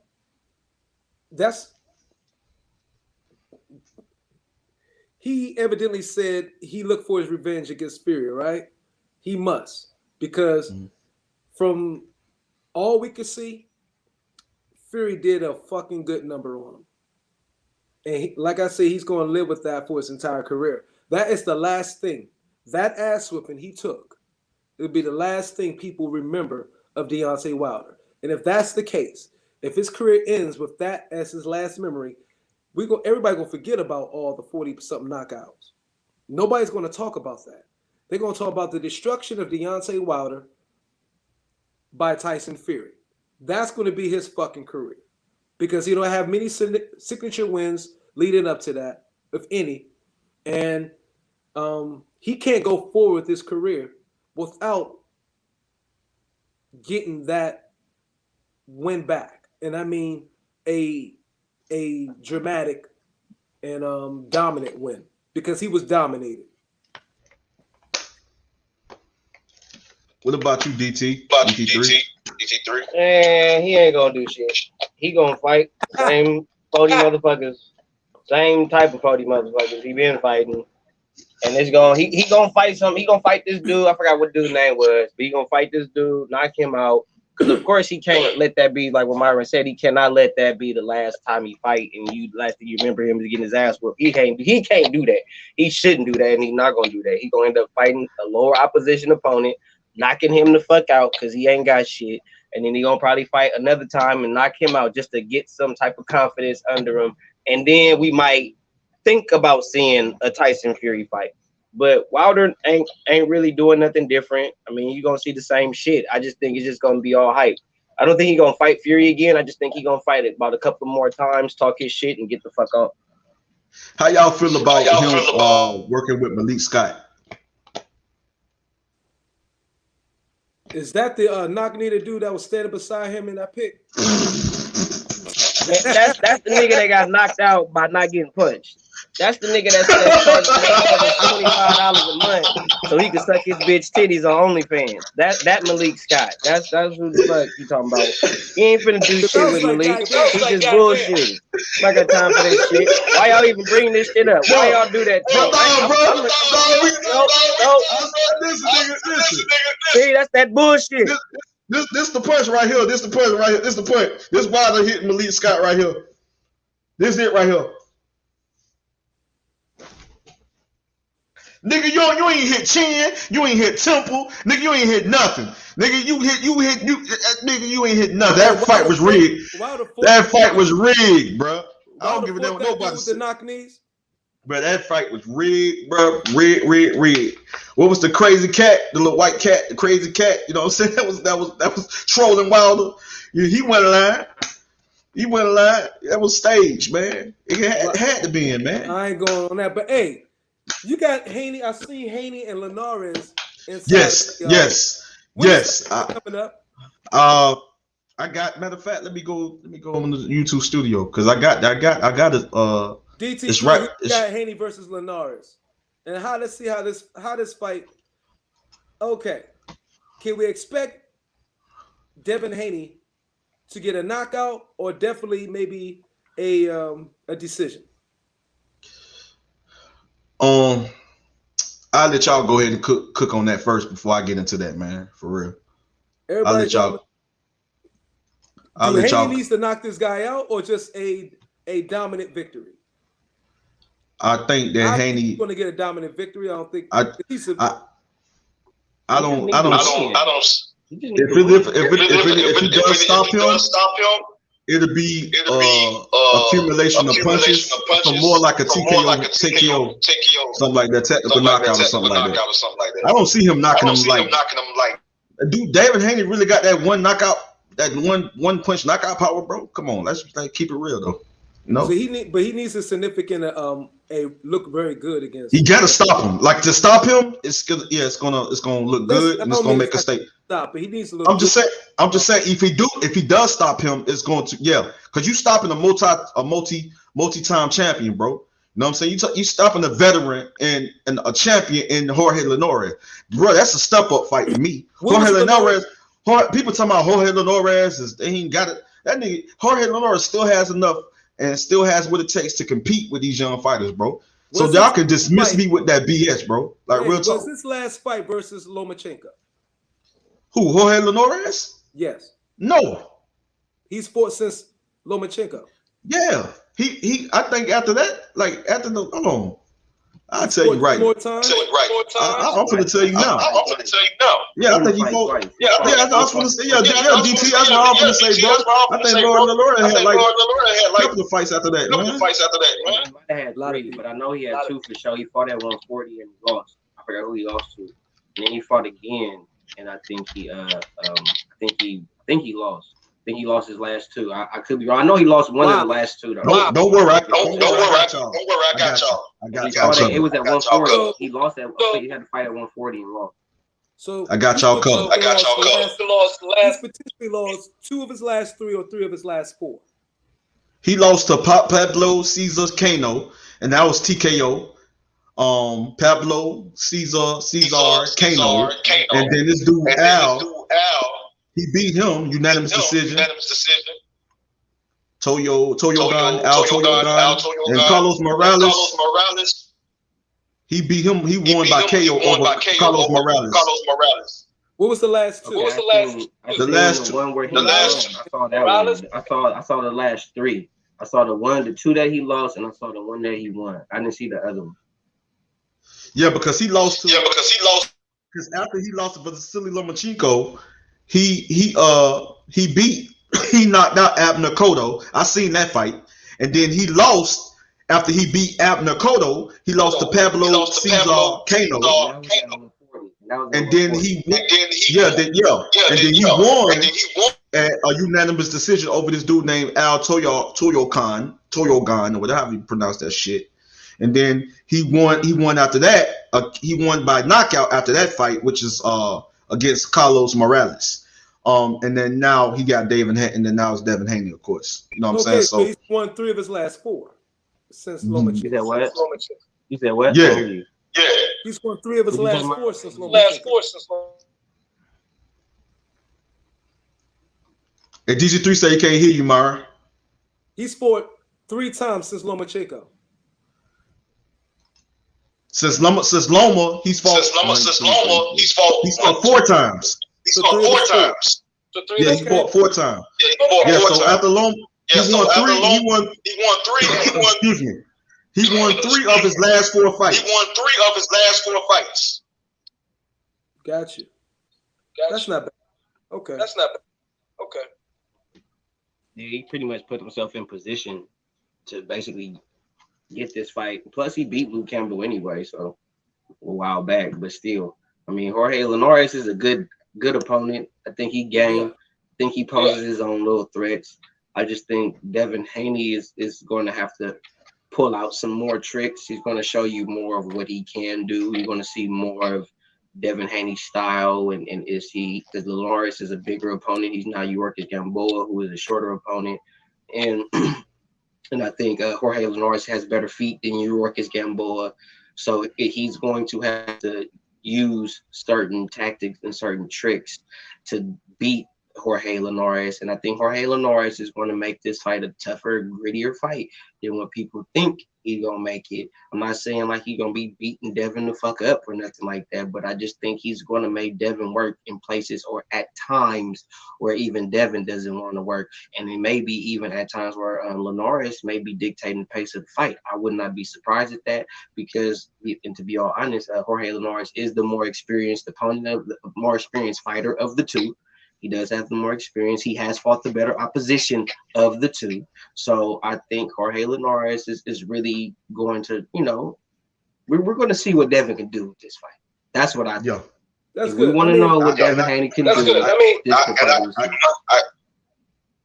Good. Go ahead, Myron. No, he's lost 1-3 of his last 4. That's good. Yeah, I mean, that's decent. How the caliber of fighters, I don't know. But, at least he's coming in with the win streak, so they have to do that. What's his record now? Jorge Linares. Jorge have 4 losses, 5 losses on his career. Jorge Linares has a very good record. 47 wins, 5 losses, 29 KOs. Yeah, good name. Let's see what Haney can do. Hopefully, yeah, I think it is a step up. It's a step up fight, man. I like what Jorge Linares possesses. I like sometimes when he apply pressure. You got to remember this guy is going. I think he's going to take the fight to Haney because he likes to apply pressure and he likes to make you uncomfortable by overwhelming you with punches coming from different angles. And so the thing is like he like DT3 just said, like he has the experience. He's a veteran. He's a rugged veteran that also good at making adjustments. Like I look at the fights with Vasily Lomachenko. I did a live stream I went live for that fight. And he went to war with Vasily Lomachenko. We're talking about 2 styles matching up, 2 skilled fighters matching up. And he was able to give Loma some trouble at times. You know what I'm saying? But it was because of his slick style, as a technical brawler. I say technical brawler, so he's in a way a counterpuncher brawler. You know what I mean? And I think that overwhelming and just keeping up and try to keep up with Loma. He stayed on top of him, applied pressure. At times he backed up and got away, just to kind of in a way survive at moments, you know what I mean, to catch his breath, but to get back into the fight and make it a war. Now the thing is, even with Luke Campbell when he beat him, because I ain't gonna lie, I'm just gonna keep it real. I thought Luke Campbell was gonna beat Jorge Linares. I was so wrong in that fight, but it was a war. It was still an action-packed fight as well. You know what I'm saying? Or because of the styles, stylistically it made it entertaining. And Haney needs a fighter like Jorge Linares. Yes. That's out of him because Jorge,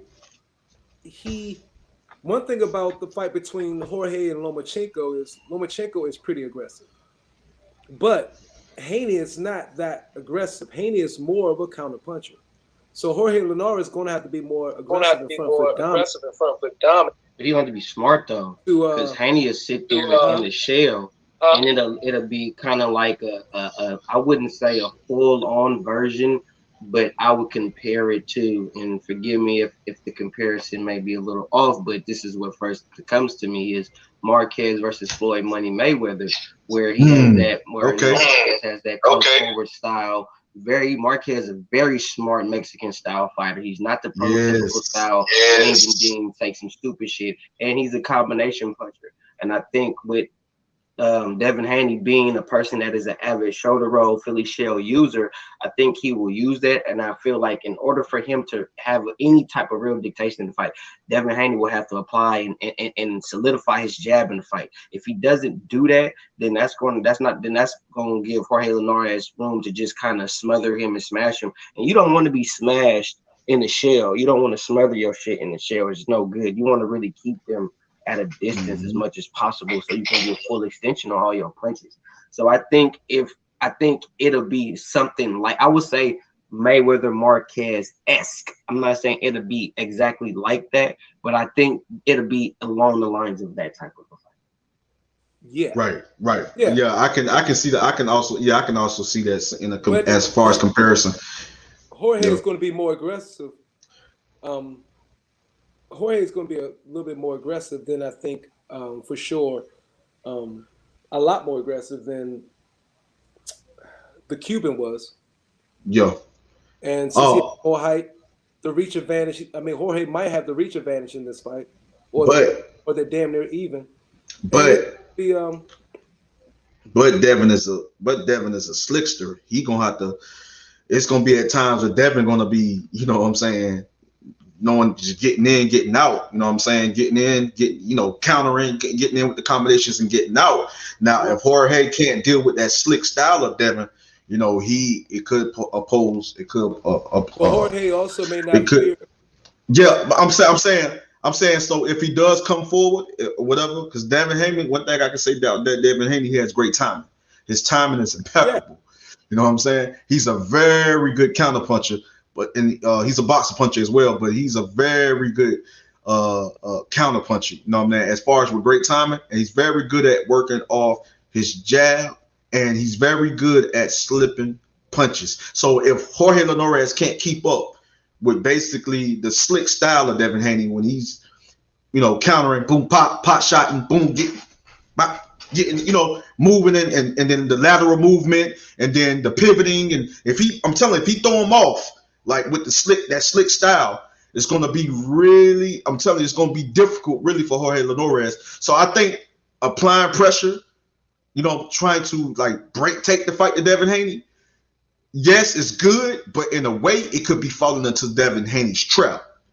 I'm not saying aggressive, ineffective aggressiveness. I think, Jorge will bring that, but I think Jorge fear Devin Haney's punching power. So I think Jorge will come in there, smart fighter, you know what I'm saying? But Devin Haney, in my opinion, is going to have to pick up his punch rate. Yeah. If he doesn't pick up his punch rate significantly in this fight, and Jorge actually comes in there to win, then this is going to be a very tough fight for Devin Haney. It's going to be good to see how he reacts to this. Yeah, this is a tough fight for him, man. I ain't gonna lie. This is a step up. This is most definitely a step up fight. Like Luke Campbell for Ryan. This is Kambosos experience, the veteran tactics. Yeah, in a way, he just survived.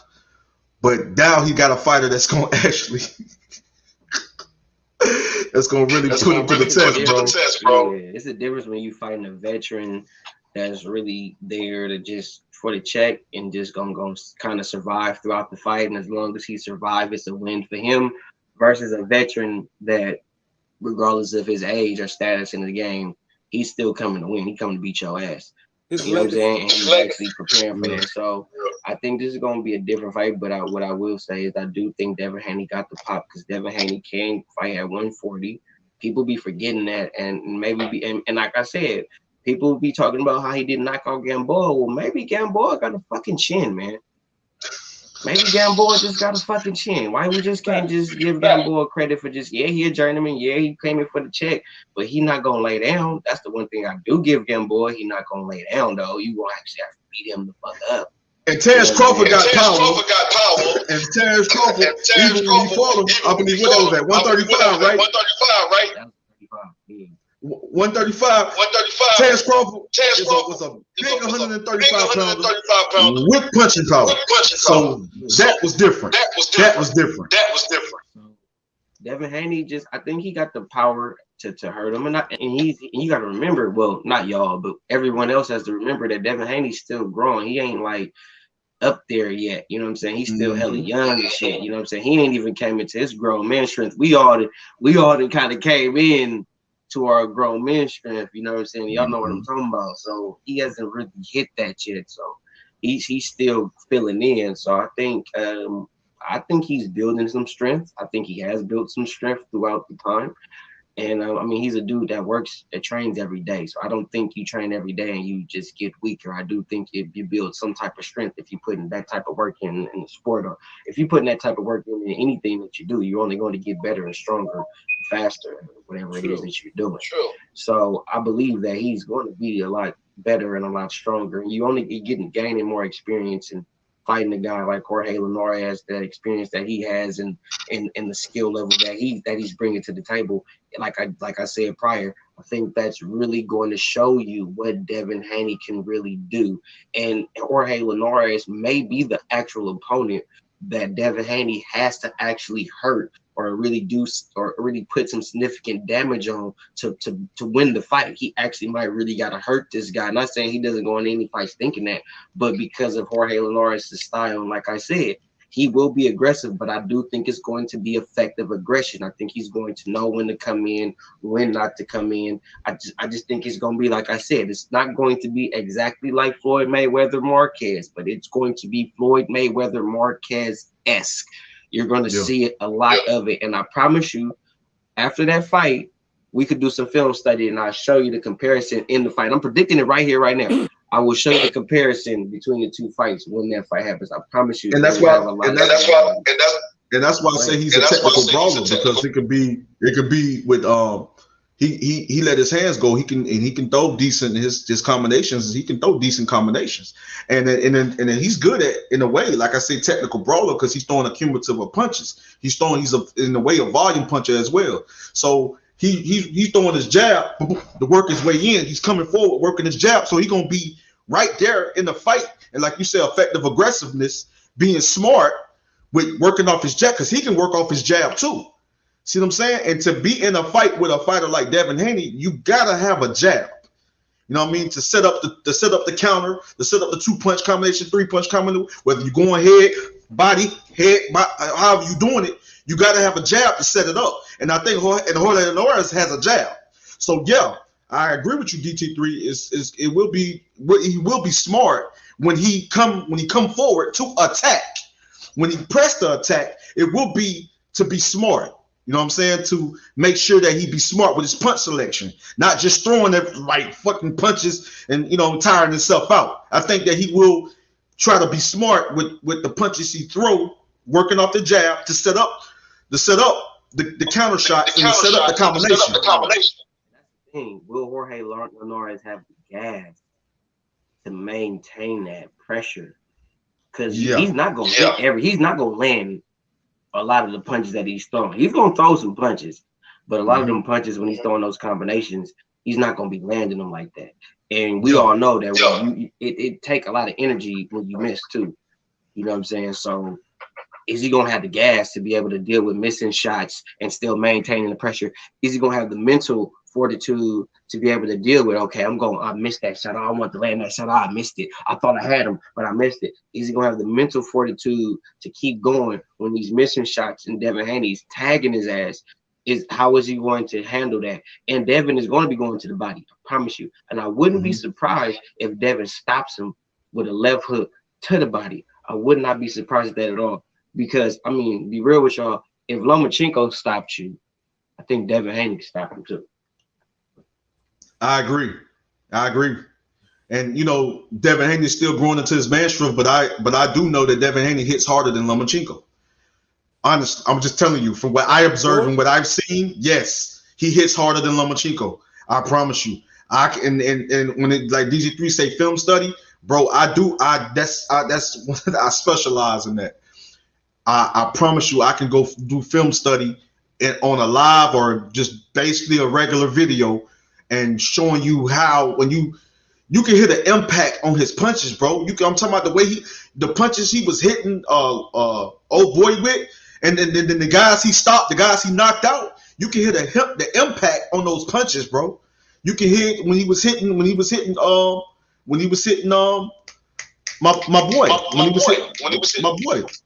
the Olympian. What's his name? Eureka's Kambosos. When he was hitting him, bro, you heard the power. Bro, it's just that Eureka's Kambosos was able to got a hard head and a strong chin. But he was hitting him, bro. He was hitting him with some hard shots, bro. A lot of force behind them shots, bro. What's causing? That joint is crazy. What about Lopez? Lopez and Kambosos? I think Kambosos got a chance. I'm gonna say this before I go because I gotta dip out. My phone finna die. But I'm gonna say this about that fight, and before I say this, I'm gonna find out. I'm gonna see what's up with Devin Haney because me and my wife are going to Vegas, and I've already got an invitation from Bill Haney to spar with Devin. So I'm already working on getting in shape now and shit. So when I go to Vegas in I think June or July, I plan on sparring with Devin Haney. You about 135? Yep, I'm 148 right now. So you know what I'm saying. So yeah, I'm 135. I'm 190. Fuck you and yo tall buff ass. I hate you, big nigga. I'm 5.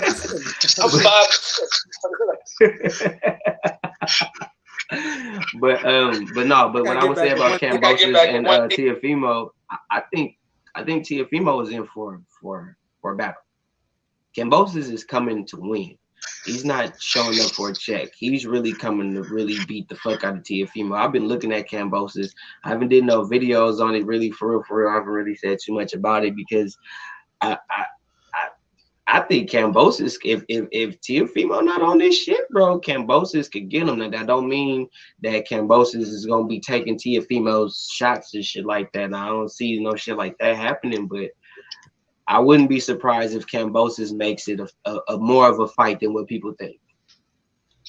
I wouldn't sleep on Kambosos if I was anybody, because I think Kambosos is the fighter that if you sleep on him, he gonna fuck you up. Yeah, but I got Teofimo winning, but I think Kambosos is finna bring some pain. He finna bring some shit. You finna put some respect on his name after this fight, I think. Hey man. That dude. Go ahead, Drew. I seen a few fights, bro, and all I gotta say, is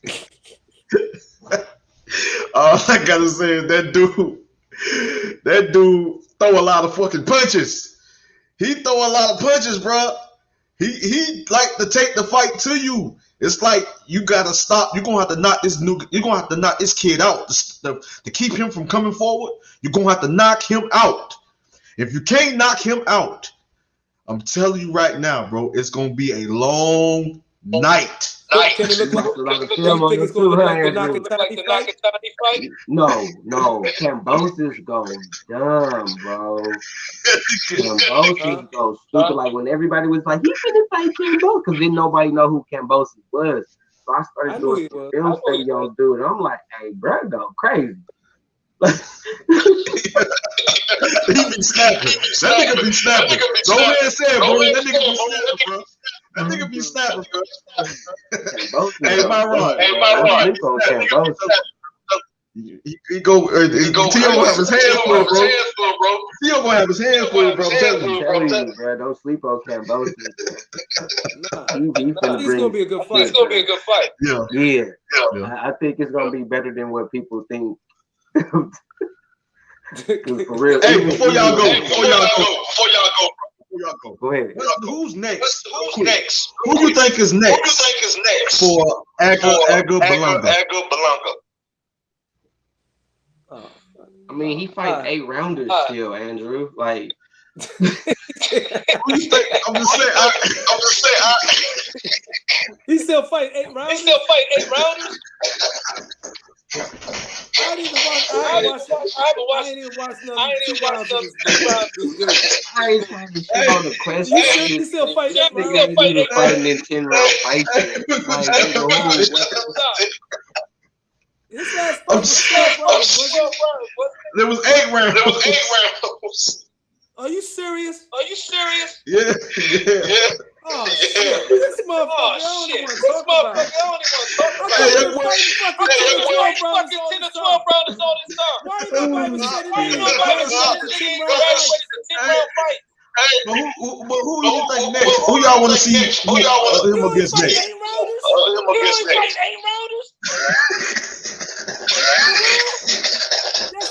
Paying attention to this. Yes, bro. He's only. That's why I was so mad when everybody was hyping dude up. Bruh, they've been hyping dude up. He's only had 3, 6, and 8 round fights, bro. He ain't done shit, bro. He ain't even smelled the pussy yet. 8 round fights? Yeah. 8 rounds, bro. They talking about he the next Mike Tyson. The fuck out of here. Hey, but that boy dangerous. I'm not saying he's not dangerous, but No, I get you. I get you, boo. No, I get you, boo. I get you. But Nicholson, whatever his name was, he had experience, bro. He was experienced veteran. So I knew that was gonna be tough. I knew that was gonna be tough on him. Navarrete, you a bully. You a bully. You know good and well you was gonna beat the shit out of him. Navarrete versus Diaz. Oh my lord. The announcement.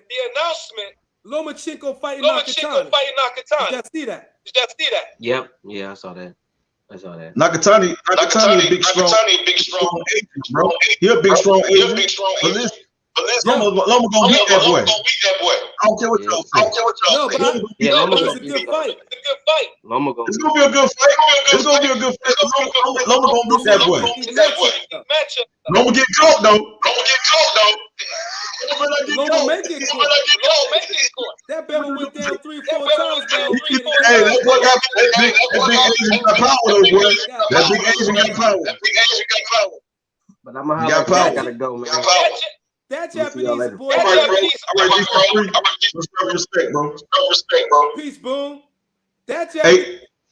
Hey, I know what you said.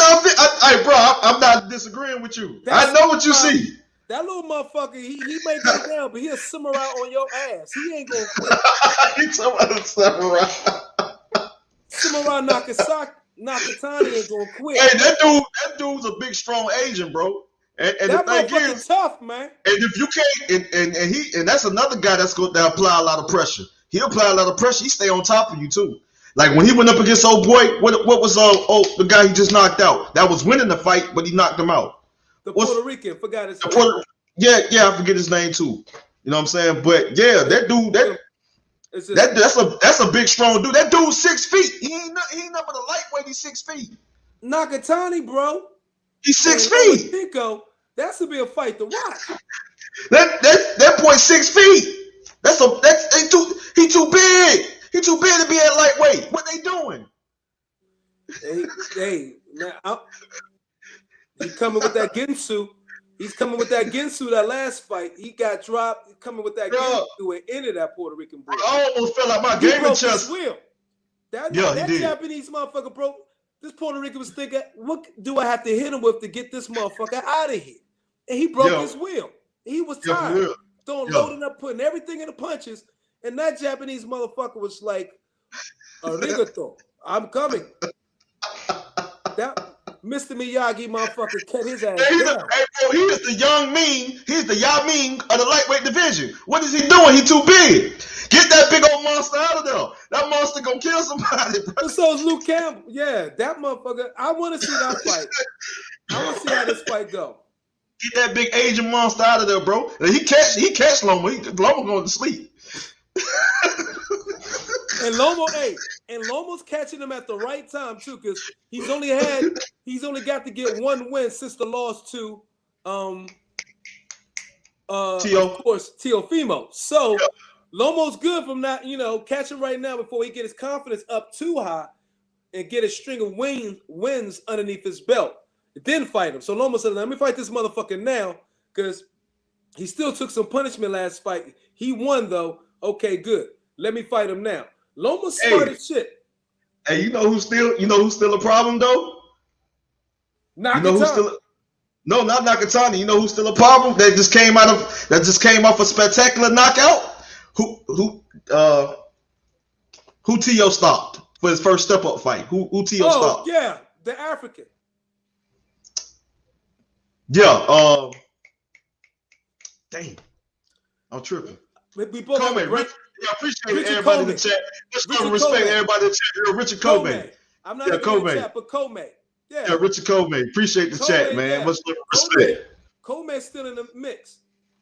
Yeah, Kobe's still in the mix, man. That knockout was brutal, bro. Kambosos 5 feet in heels. What the fuck? He's taller than fucking Kambosos is taller than fucking Teofimo. He like 5'9", bro. Yeah. what about me is he's wondering what about me? Can I get into this conversation? That's what the fuck what about me is thinking. What the hell? What about me? Can I get inside in this conversation? Bro, I'm about to get some more of my beet juice, bro. Y'all tripping. But all right, man. All right. It's good to hang with the guys. Get the juices pumping again before I get back on this YouTube grind. Yeah, I'm waiting for you to get back, man. You already know I'm gonna be coming through, man. You know what I'm saying? Yeah. I'm gonna do it back with the videos first. Okay, gotcha. Get the video game up, then I'll do the lives. I want to get my video game, keep working on the art of creativity and get that gets me. Then And because you can't have us, but you can't have one of the best content creators in the YouTube box community can't have us waiting for weeks and months. Stop doing it. Stop it, man. Thank you. I appreciate that. I'm working on it. I understand what you got going on, bro. But I understand you are one of the best, bro. Come on now. Come on now. Don't play. Don't play. Yeah, I'm not there yet, man. I'm working on it. I still got so many things. You are love. You got so much love and respect from channels, bro. From small to big. And you know why we respect you and love you, my nigga. That's real talk. I love you back.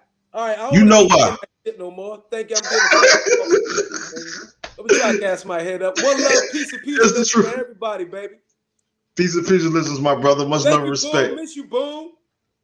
I tried to call you earlier. You didn't call me back. I thought we was gonna talk about Canelo, Boom. He ain't.